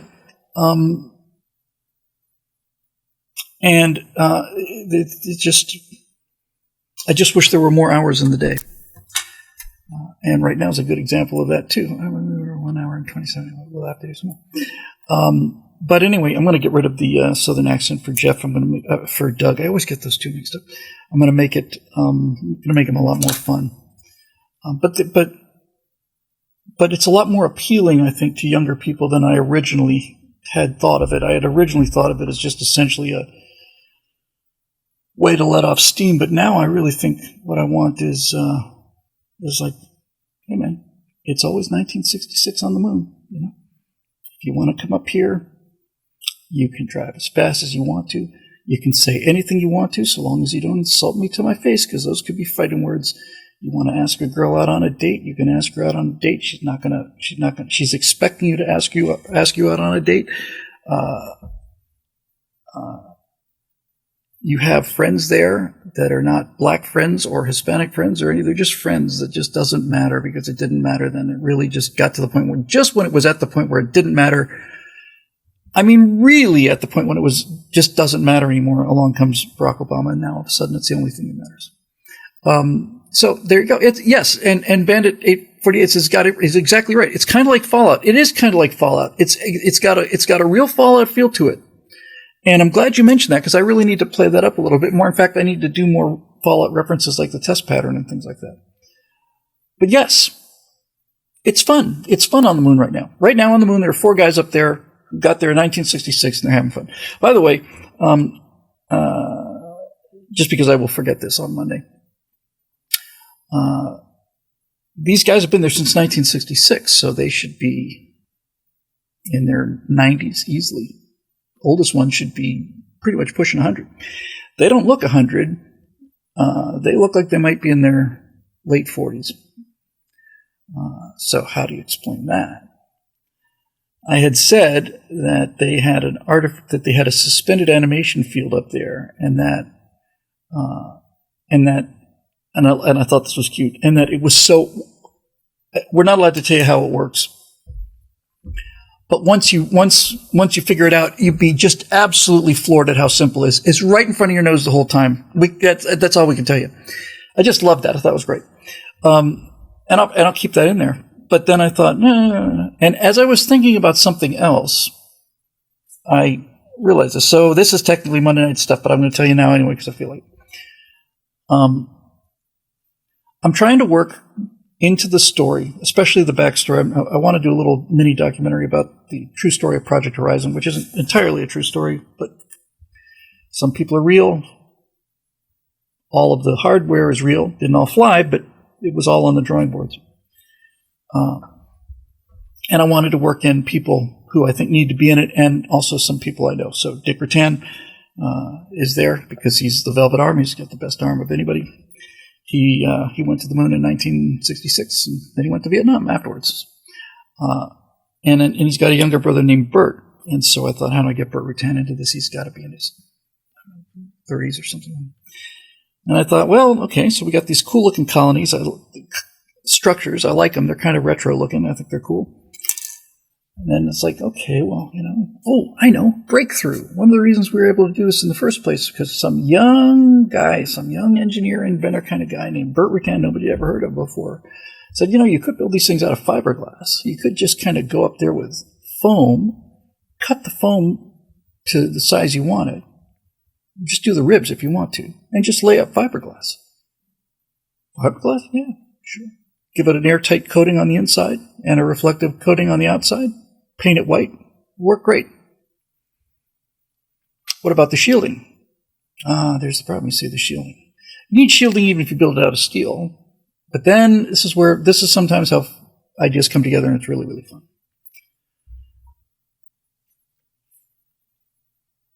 Major Mace Mattingly, believe it or not, and his 4 friends, one in a red suit, one in a yellow suit, and one in a blue suit, are based on Major Matt Mason, which was a toy which had an enormous effect on me growing up. And thank you again to Eric Blake, who came up with Major Mace Mattingly, which captures it perfectly.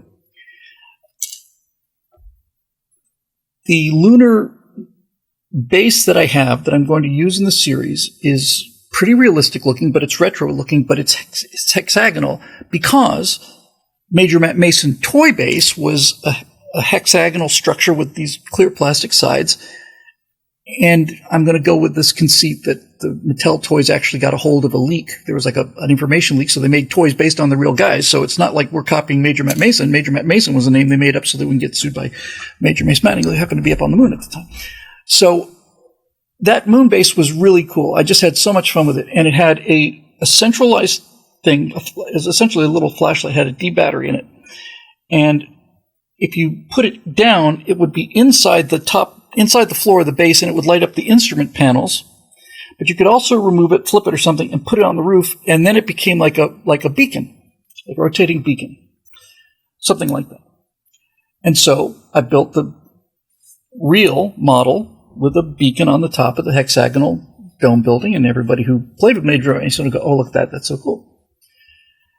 And then I thought, okay, wait a minute, hold on a second now. If I'm gonna get Bert Rutan into this, and I'm going to find a way to get Bert Rutan into this, then he has to come in because materials. Because Bert figured out a way to build things that were light and strong using fiberglass. So good. Now we got a problem with the shielding. And how do we deal with the shielding? And then I thought, you certainly don't want to lift lead up there, and I don't want to do the whole lunar regolith thing or bury it. It's just ugly, and I just don't want to do that either. And then I realized, okay, so the Earth is protected by our magnetic field, which channels solar radiation, highly charged particles from the sun, into the poles. And that kind of shielding can be produced artificially. One of the main points of the series is that when you have nuclear power, you can do whatever the hell you want. You get more energy than you know what to do with. And so one of the reasons they built such a powerful reactor up there is because this thing up on the top of the central dome is not a light. It's an electromagnet. And what the electromagnet does is it spins a magnetic field around the entire base, and that magnetic field does almost all of the actual shielding against high-energy particles. The rest of it's just taken care of by lead-lined paint or something like that. So I get bird in there, I get fiberglass in there, I get all that stuff in there. I got an explanation for this device up on the top of the thing, and I've got this highly intense magnetic field. And I thought, okay, how strong should this magnetic field be? And I thought, well, how strong is the magnetic force on an MRI? And I took a look, and it turns out that MRIs are generally somewhere around 2 Teslas worth of magnetism. 1 Tesla, if I remember correctly, is 10,000 Gauss. Magnetic field in an MRI machine is extremely powerful. I think it's, like I said, I think the most powerful ones are pushing 3 or 4 Tesla. And I thought, okay, now this is all between, don't tell anybody, but I'm making this part up. But when you put the human body inside of that kind of magnetic field, it resonates. It kind of glows in a weird way. MRI stands for magnetic resonance imaging. So if you put a human being inside a tube and you spin him around and you put 4 Tesla of magnetic field around him, so 40,000 Gauss, you get to see images from inside the guy's body. That's at 4 Teslas. And I thought, what if the shielding on the base was 50 Teslas? Nothing on the base was made out of metal, or at least nothing on the outside or whatever. I'll figure that out. Dead zone or something. What if it's 50 Teslas when you're right next to it? I wonder what that would do to your body. And I'm going to come up with the fact that it's going to slow your aging down. I mean, if it turns out that 40,000 Gauss means that your body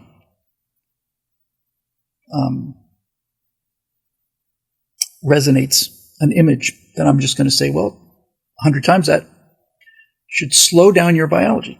And then Jeff, the engineer, is going to, when he's explaining this, he's going to say, now, I can't be clear enough about this. This is not a relativistic effect. It's got nothing to do with relativity. Just got to do with the effect of intense magnetic fields on biology. Well, how'd you find out about this? Well, that's an interesting story. When we were building the base, we had the place pressurized. We're putting the shielding up. We're all wearing our suits for shielding, and so we're going to do our first test of this electronic thing. And we were working on the thing, switched it on. It was great. Loved it. Went back to look in on it 2.5 weeks later, and it turned out one of the guys who'd been working on it had left a banana there.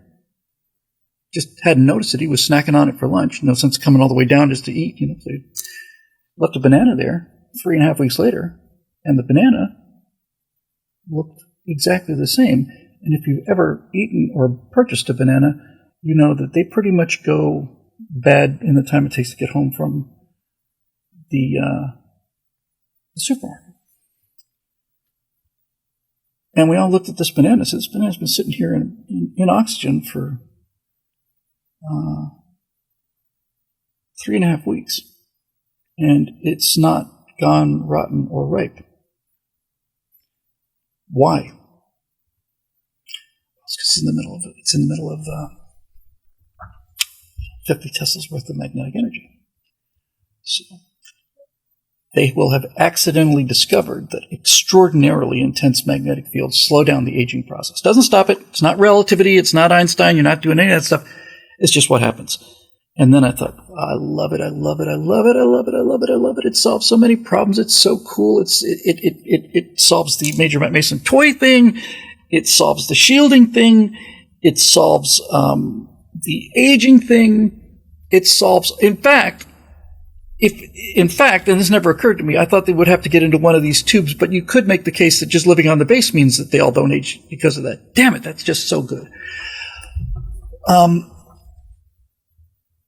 And then I finally, for a final thing, I just thought, okay, great. Now, for those of you who watch the show on Twitch and have been watching the show from the beginning, I think from the first episode, the walk-in music for the Stratosphere Lounge is another song from 1965, I want to say, from Petula Clark called I Know a Place. It's got a real cool 60s vibe, and I just like the sound of it for the Stratosphere Lounge. And I found out about that song in 1978 or 79 when I saw a hand-animated piece of artwork. I saw both of them together at the same time. It was on 16mm film. One of them was called The Wizard of Speed and Time, which was stop-motion animation, which my friends and I were doing. I didn't particularly like them because I thought they were a lot of energy and a lot of time. But my friend Steve and a bunch of other filmmakers went in my junior to senior year in high school. I was more interested in writing the James Bond spy spoofs, but they spent a lot of time on these things, and they called them bum runs. And basically what they would do is they would just sit on the ground, like they're driving a car, and they'd click a frame on the movie camera, and then they'd move forward a couple inches, they'd click a frame on the movie camera, and they would go through like 2 or 3 pairs of pants doing that. And when you use your imagination, you could do guys like spinning out and all the rest of it. So we've been doing that for years.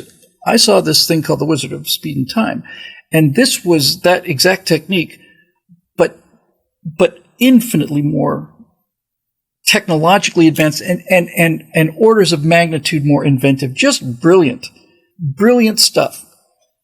And on the same reel was something that was cell animation, and this is before the days of computer graphics. So you just have to understand that you're watching I am a 18, 19, 20-year-old film major.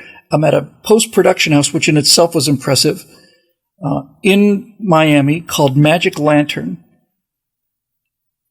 And they're showing me this film that they'd just gotten, pirated copy of, on a 16mm projector.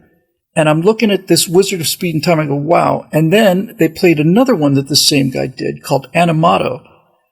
And looking at it now, you may not think, it's not such a big deal. Every single frame of it was cut out with scissors and hand position. I mean, it's fantastic. And Animato used I Know a Place by Petula Clark as its theme song, and I remembered that song, so when it came time to do the show, I remember, what was that thing I saw? Yeah. Looked up Animato, found I Know a Place. There you go. This guy's name was Mike Jitlov, and he's still alive. And he had an effect on people my age, filmmakers my age, special effects people, guys who like space movies, guys who used to read magazines like Cinefex. Mike Jitlov was there as an amateur, and we worshipped him. We could not believe what he was doing. And so I decided, in my infinite wisdom, that this biological slowing down in the presence of intense magnetic field would be called the Jitlov effect, based on a guy who was a professor. He was a theorist who figured all this stuff out back at Mission Control. The guy was just a wizard when it came to speed and time. And Mike Jitlov is the guy who basically discovered the Jitlov effect. And so there's another person whose name has been forgotten and who deserves to not be forgotten, like Chappie James and the rest of the Jitlov effect.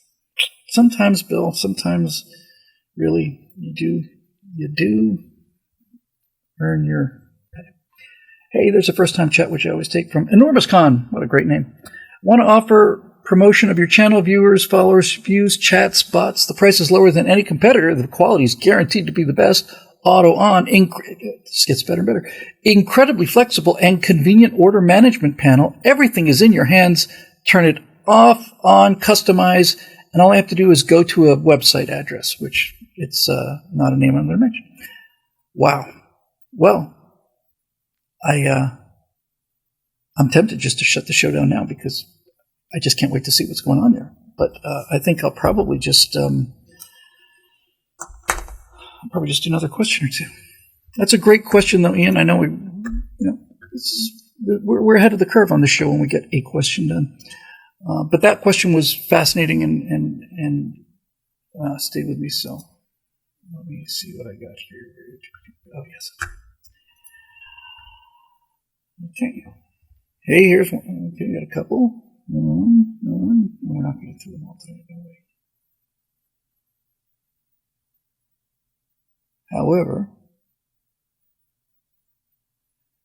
we will get through 1, 2, 3 more. Okay. Thank you again for that, Ian. Moving on. It's our friend G.K. Masterson. Hey, Bill. Just got back from training. I can back that 18-wheeler up good now. If I'm ever sent out to the LA area, think you and the lovely Natasha could come and meet me at the truck stop? You better believe it, we will. Not a political question, but I've been up for nearly 20 hours and I am brain fogged. I missed everyone. Looking forward to catching up on right angles, TSLs, virtue signals right after I catch up on some sleep. From GK. GK Masterson is one of the several people who have been constantly making great comments here for the longest possible time, and also done an enormous amount of work behind the scenes to keep these things running, and I am fantastically grateful. She up and went to truck driver school and has been there for several weeks and has successfully graduated, and backing up one of those 18-wheelers is not fun because I've tried to have to back up a trailer, and that joint thing is not easy. So congratulations, GK. Yes, you bet your life we'd be happy to come and meet you, and I have no doubt that even the filthiest truck stop that you could possibly find will be in much better condition than most of Santa Monica. So thanks to see that, and glad to see that, and congratulations. All right, here we go.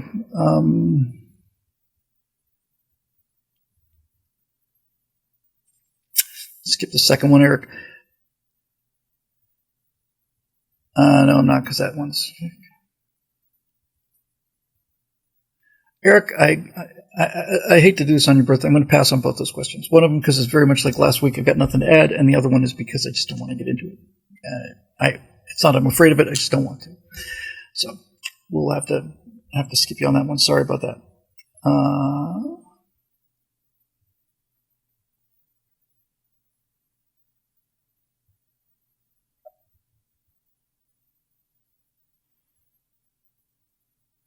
Sorry.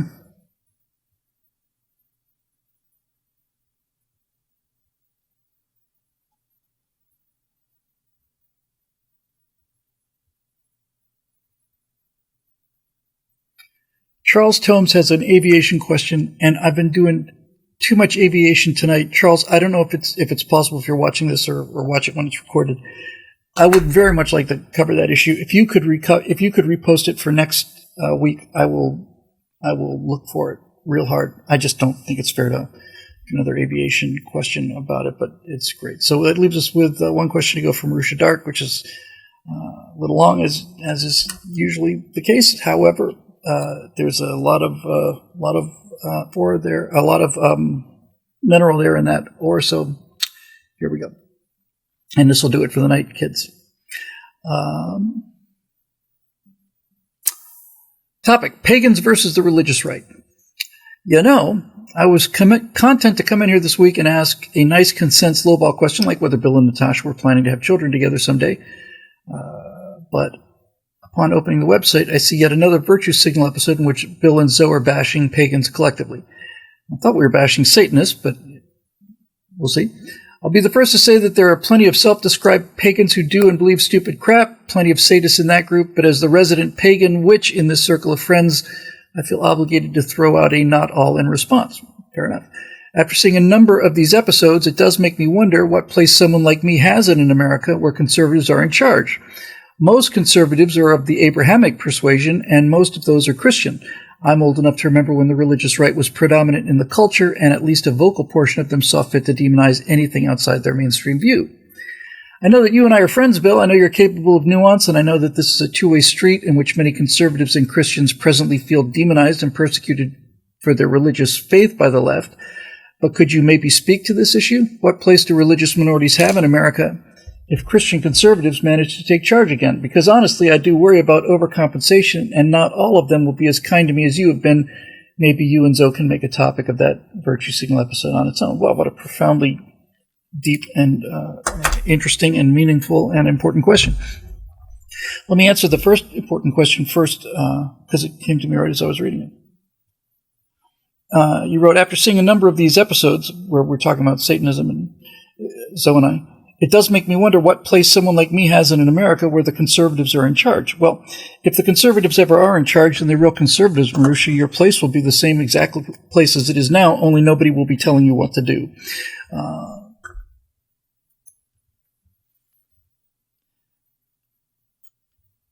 Religious freedom is another form of intellectual freedom, freedom of speech, and so on. It's much more than that as well. Freedom to choose your own religion, including freedom from religion, is a core principle that this country is based on. And as a person who not only respects but actually worships the structure of this government and what it's been able to achieve, to say that I would have any kind of desire, let alone opportunity or means or inclination to affect somebody else's religious freedom is to invalidate everything I believe in.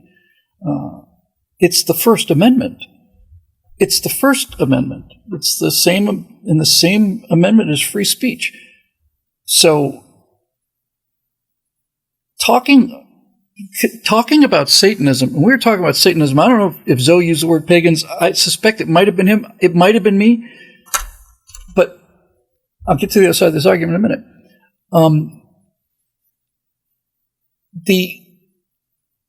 The discussion about the worship of Satanism, or the worship about Satan in general, is an important discussion to have, but I think you're drawing the wrong conclusion. Well, I know you're drawing the wrong conclusion from it if you think that what I'm saying is that, or what Zoe is saying is that Satanism has to be, or Satanists need to be rounded up and put into camps. Got a live action comment here. Zoe has repeatedly bashed witches and pagans in many of the Virtue Signal episodes, not just Satanists, although for him I don't think he sees a difference between them. I don't think he sees a difference between them either. One of the things about Virtue Signal that I think is interesting is there's, differing shades of opinion, intensity, and all the rest of it. I can't speak for Zoe, but I would be astonished. I'd really be quite astonished if Zoe's position were, boy, if we ever get in charge, we're just going to round up all those pagans and witches and cart them off someplace. I just don't think he's ever thought that at all. I think much more than me personally, Zoe looks at life through a fundamentalist Christian perspective on pretty much everything. And that's why I like doing that show with him, because I learn things from him. Many of the things I agree with, some of the things I don't agree with, and I usually try to say I don't agree with them or whatever. As far as beating up on pagans and witches and Satanists goes,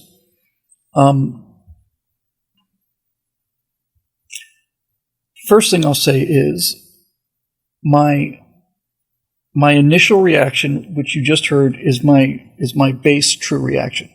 I have no desire, inclination, and I am terrified of having the power, or anybody having the power, to tell anybody else what they believe or don't believe. It's entirely up to them. I don't care. That's entirely their business. And there's no qualifications about that. So real conservatism is about leaving people alone. And that's all I'm asking for myself, and that's all I think I'm ever asking from anybody else, just to be left alone so much as you don't. The old saw is the simplest way of understanding it. You can swing your fist as much as you want to, as long as you don't hit anybody else's nose. Now, Marusha says he may not, and I may not, but there may be plenty of Christians who would. I'll tell you the honest truth, Marusha. Seriously, you don't have to believe it or not. It's up to you.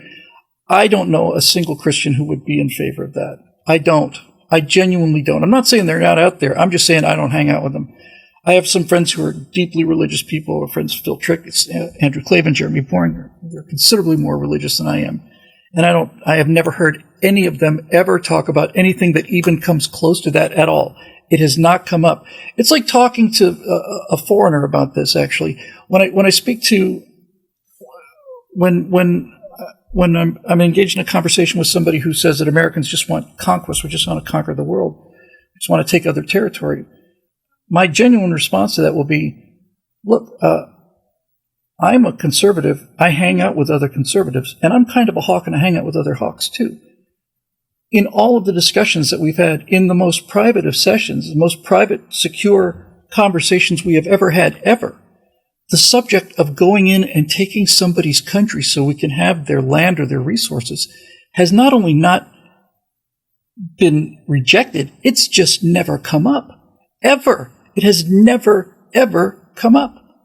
You don't have to believe me, and I'm not at you, but I'm telling you, as somebody who is in the kind of conversations you imagine that are happening, it's not on the table. The U.S. military has no plans and never has had any plans for going into some country, kicking its doors down and just taking its stuff. We haven't done it. We don't want to do it. Why would we do it? We live in the best place in the world.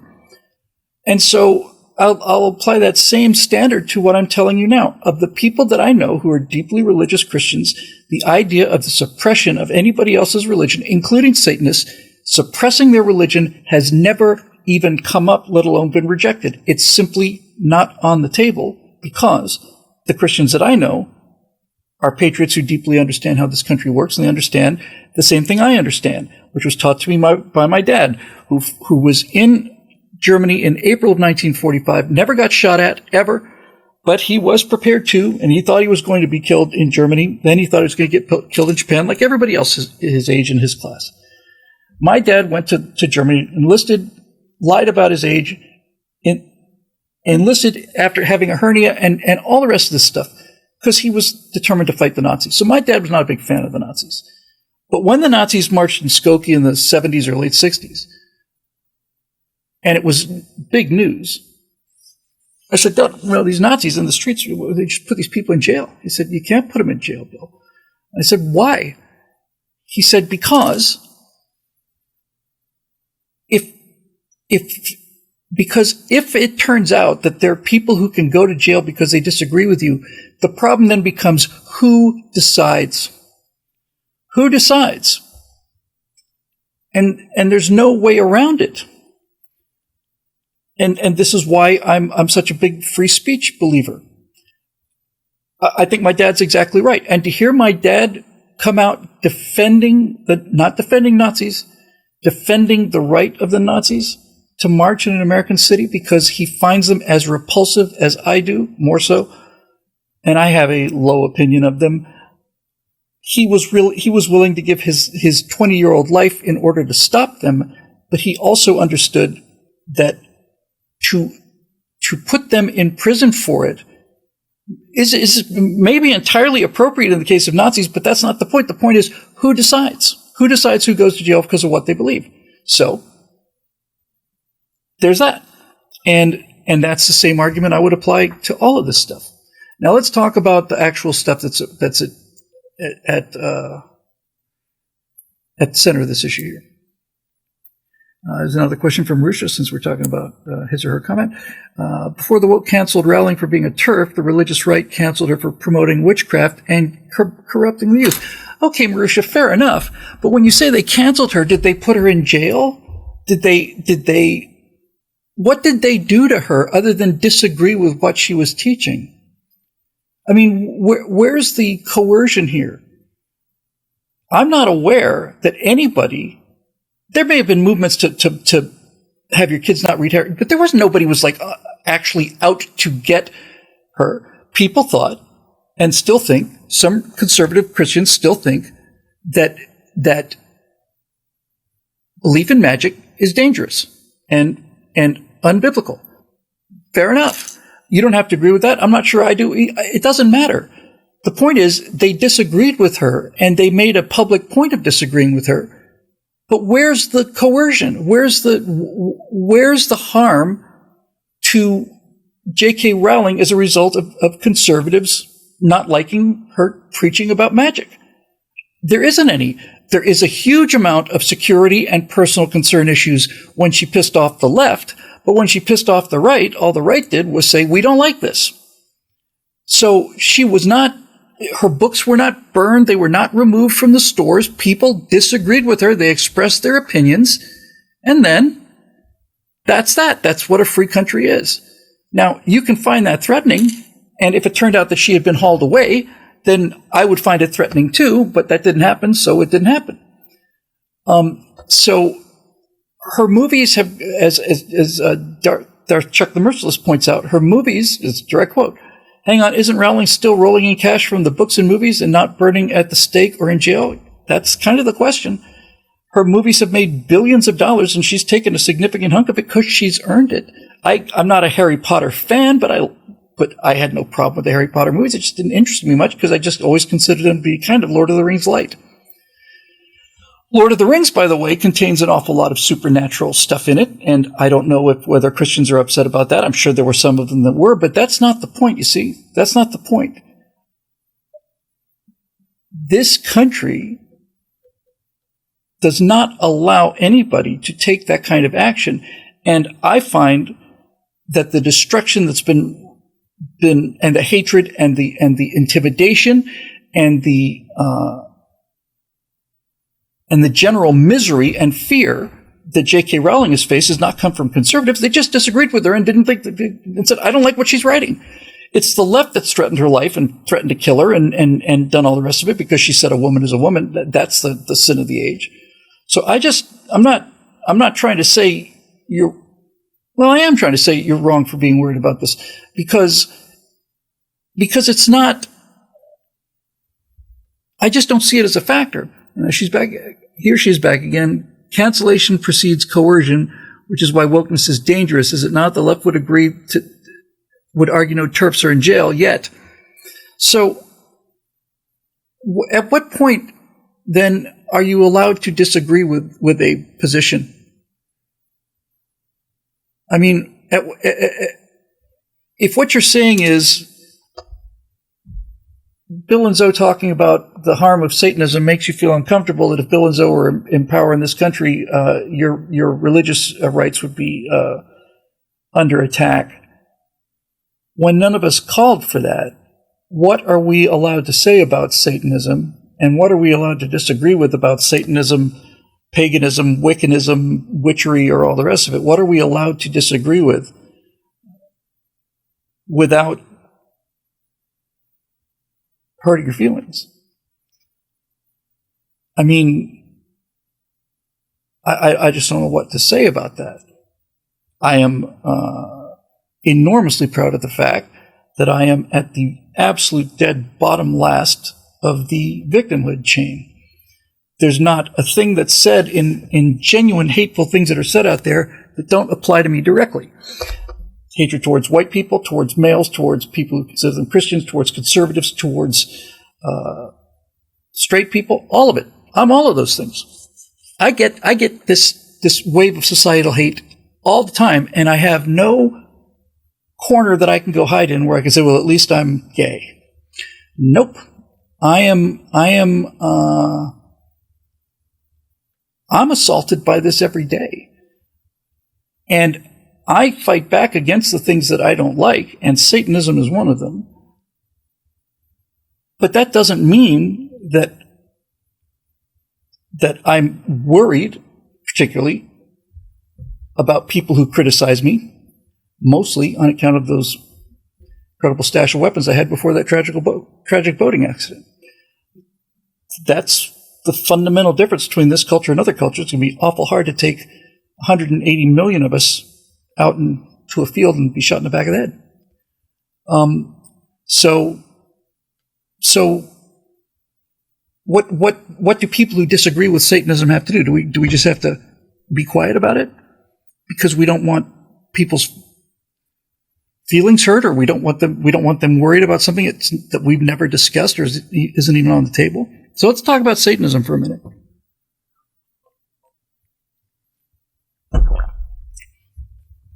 Now, either Satan exists or he doesn't.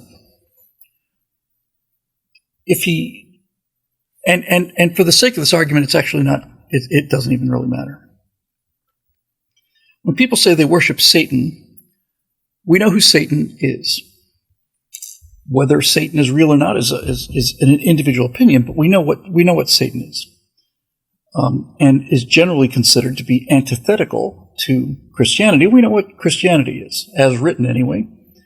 So when you hear people saying that they're Satanists and that they're promoting Satanism in T-shirts and all the rest of it, what is it that they are promoting?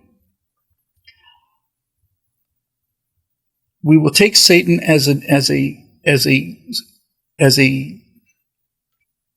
identity that we can agree with or disagree with in terms of the physical reality or metaphysical reality of Satan. But when we say Satan, we all know what Satan is. Satan is the goat-horned devil. Satan is the rebellion against the creator of the universe. That's who Satan is. We're not talking about Shiva. We're not talking about, Odin. We're talking about Satan. Satan is a construct of Christianity, Western construct, in the sense that we're discussing it. And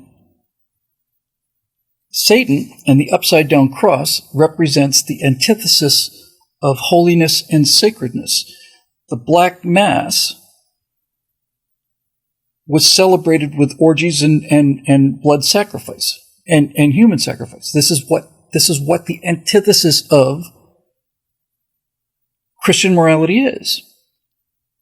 And Christian morality is what built this country. Judeo-Christian morality is why we're having this discussion.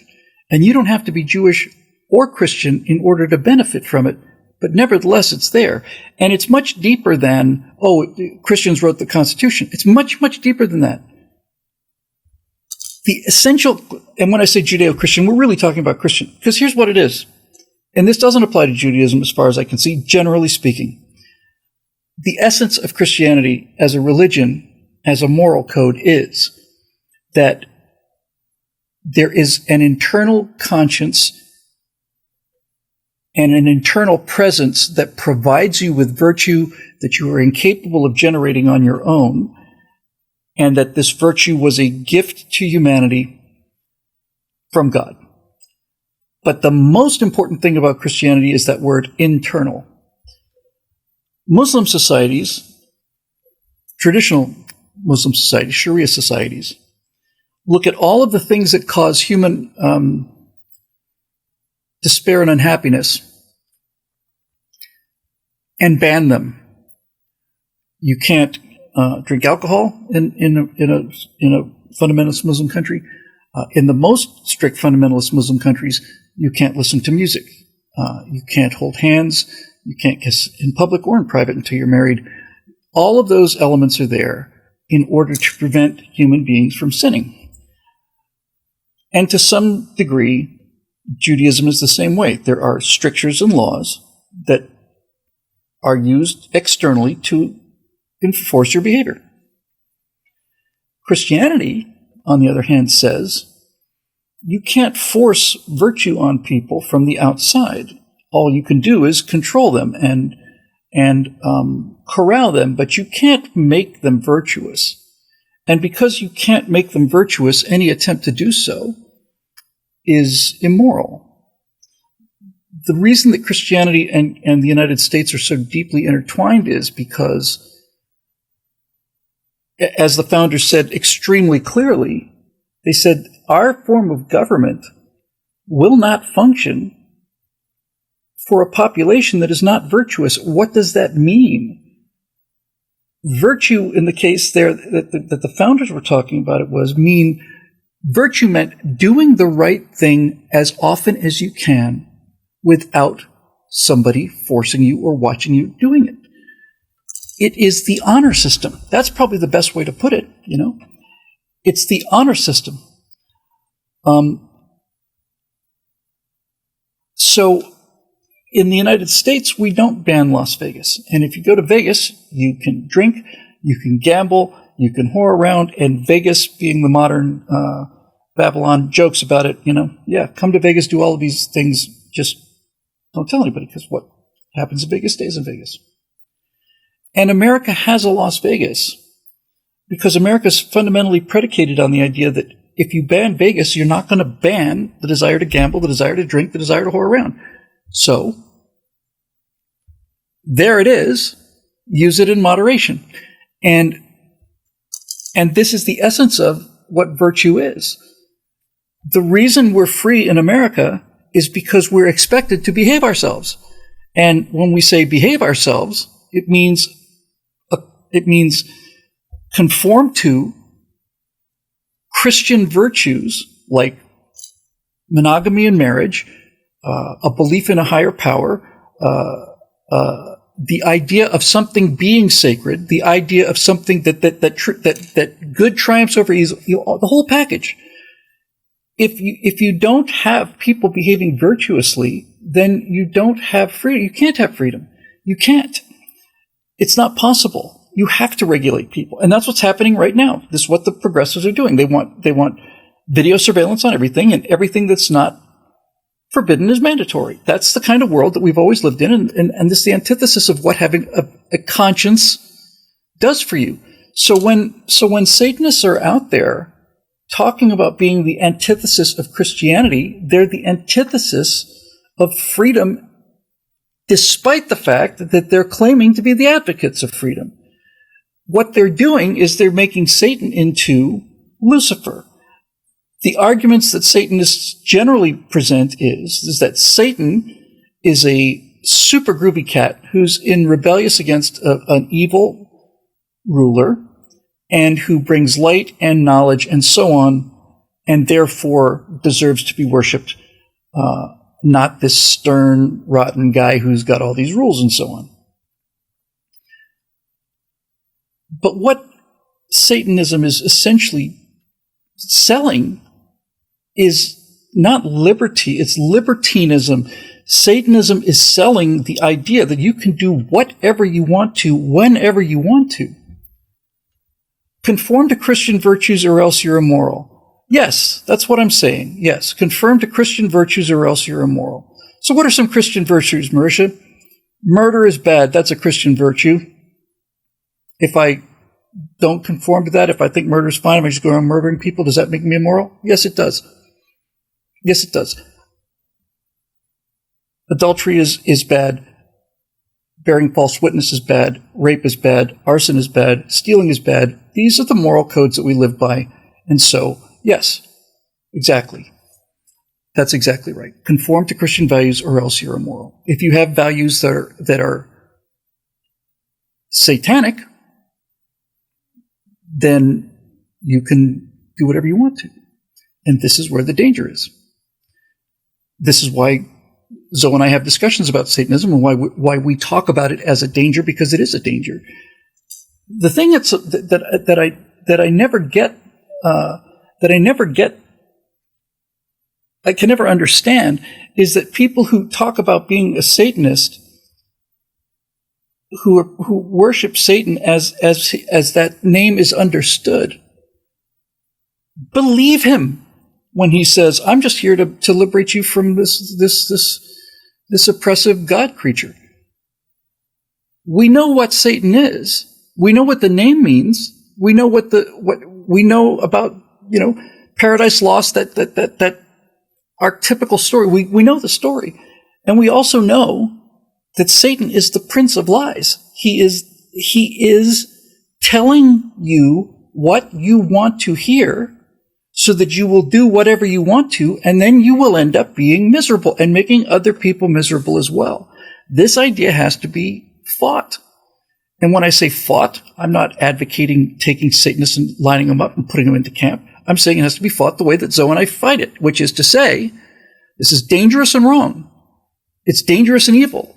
And it is going to cause a lot of problems, because put aside all of the things that Satan absolutely have been associated with Satanism, things like child sacrifice and blood sacrifice, all the rest of it, human sacrifice, all of it. This idea that you should be able to do whatever you want to all the time is so tempting that you would think temptation would be what the guy's selling. So there you go. One of the is something based on Don Victory here says, I'm sorry, Vickery, excuse me, Don. God doesn't force you to believe in him. Everyone is free to choose. There's your giant paradox, right? There's your paradox. you have an all-powerful God who has the ability, whether you believe in him or not. We're talking about religion now. We're talking about Satan. So if we're talking about Satan, we can talk about God. You're talking about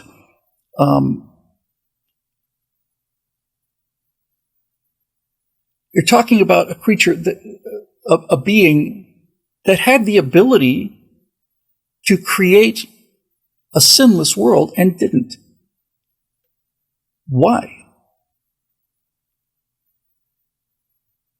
I have an opinion on this. My personal opinion is that God decided it would be a lot more interesting. A lot more interesting to find out what creatures would do if they weren't forced to do something. Then you would realize, so what free choice really is, and the reason that we're different from the animals is because we have the ability to choose. And that's interesting. And the reason it's interesting is because you can't say humanity does this. I can say that pigeons do this, and every single pigeon does this. Every single seal does that. But you can't say that every single human does this. Humans are different. They have different opinions, different choices. They have free will, and they have the consequences of that free will. So there you go.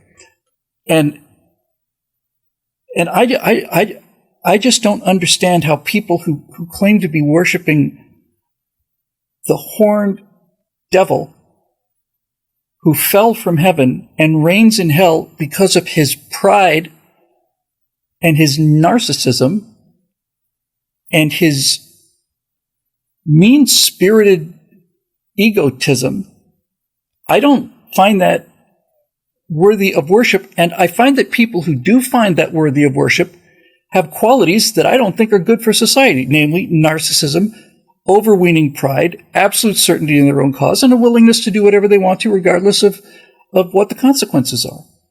There you go. So I think that's really about all I have to say about it. It's just, I just don't know how else to put it.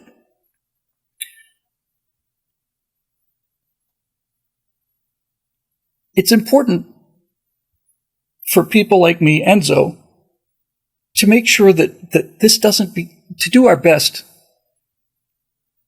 to make sure that people understand that there's another side to this story, that Satan doesn't become cool. And I see a lot of the imagery. I see a lot of pentagrams. I see, generally speaking, goth types have it more than others, but it's out there. So what are you saying? Is it prideful to claim that no one has a right to rule over anyone else? Well, we're talking again about the religious construct of Christianity and Satanism. So within the boundaries of that, I'm not claiming that anyone has a right to rule over anybody else, but I am claiming that an all-powerful God has a right to do whatever he damn well wants to, and the fact that he doesn't is a gift to you.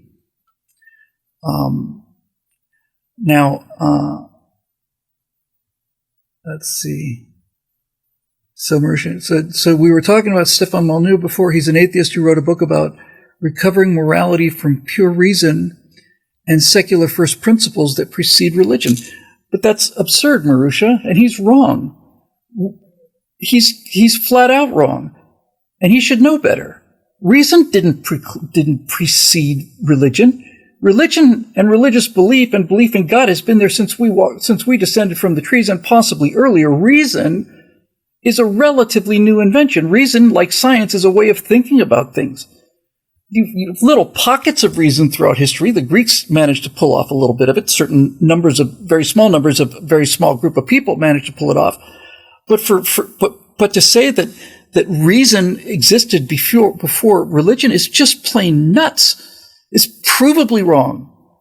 It's provably wrong. You have. If you want to talk about things scientifically, if you want to establish that as truth, if Stefan is actually saying that reason preceded religion, and that's where these values came from, is from reason, then show me a historical record of people and societies even mentioning reason, let alone following reason or being reasonable.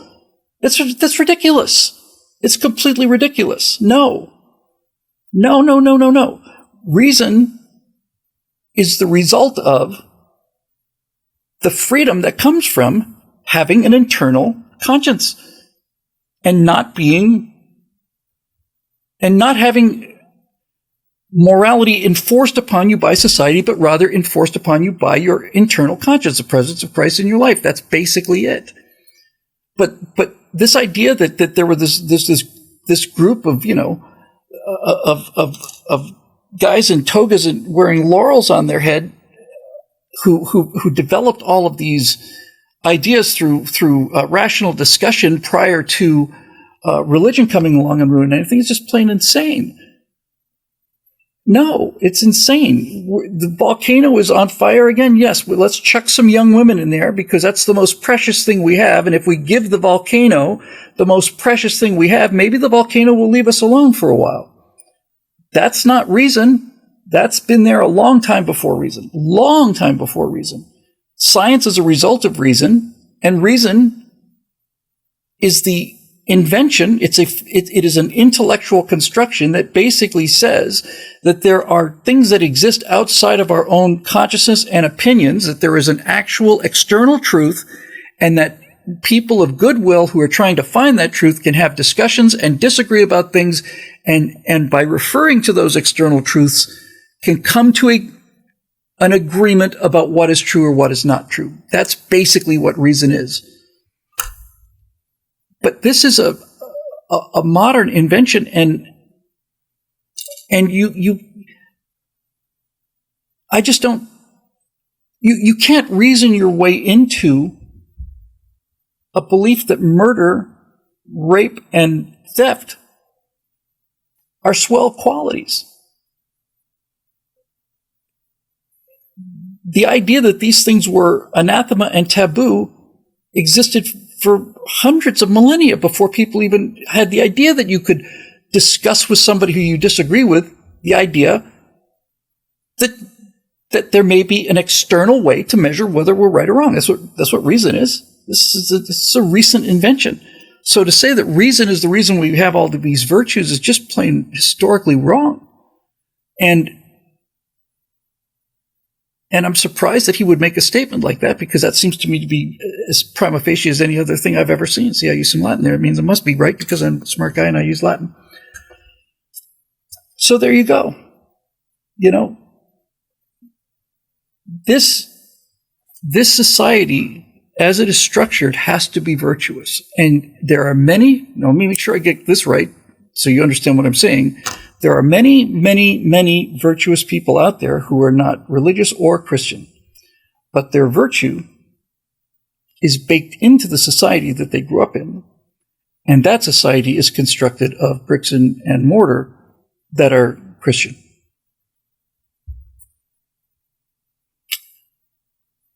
We don't practice genital mutilation. Some countries in the world do. We don't keep women in caves. Some countries in the world do. You can't.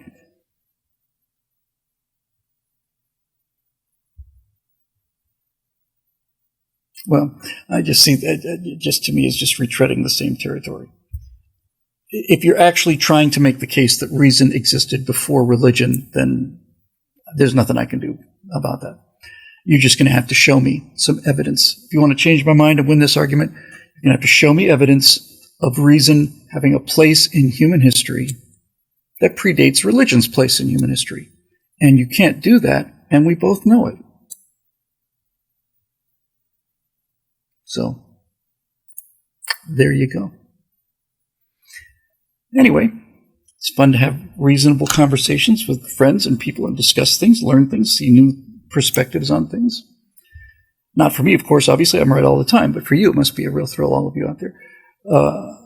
So, in any event, yeah, but at no point have I or anyone else I know ever said that Satanists need to be locked up. We just think they need to be shown that they're wrong for the sake of the Satanists and especially for the people that they're trying to recruit, because it is not a happy outcome. We don't have to like the fact that the traditional Christian values are not fun. The 7 cardinal virtues.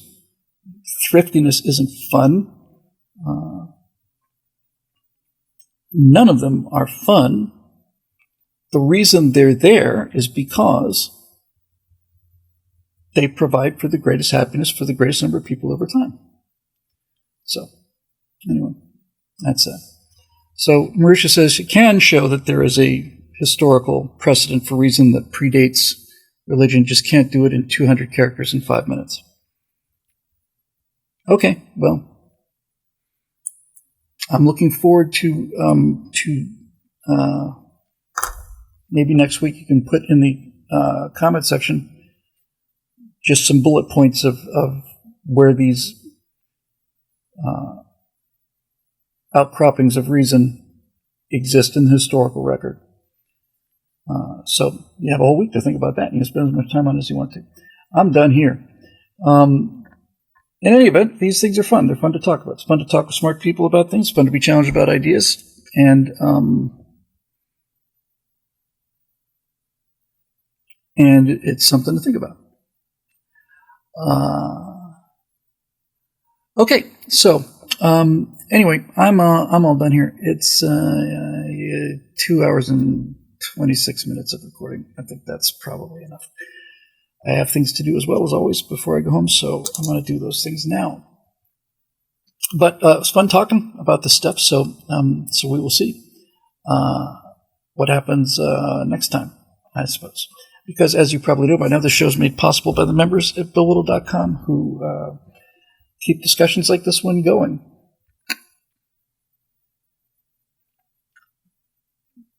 I'm not going to pick this up again. I'm just done with it. I don't think there's anything new to say. And to those members, we're very, very grateful as always. For the rest of you can all go pound sand in hell. And I mean that in the nicest possible ways, I'm sure you can tell. Thanks very much for joining us, all of you. It's been real and it's been fun, and it's even been real fun. So we'll see you next time right here on your very own Stratosphere Lounge. And good night to you as well, Marisha. It's fun to disagree with people you respect, and that's certainly the case with you. And there we go. All right, so ta-da!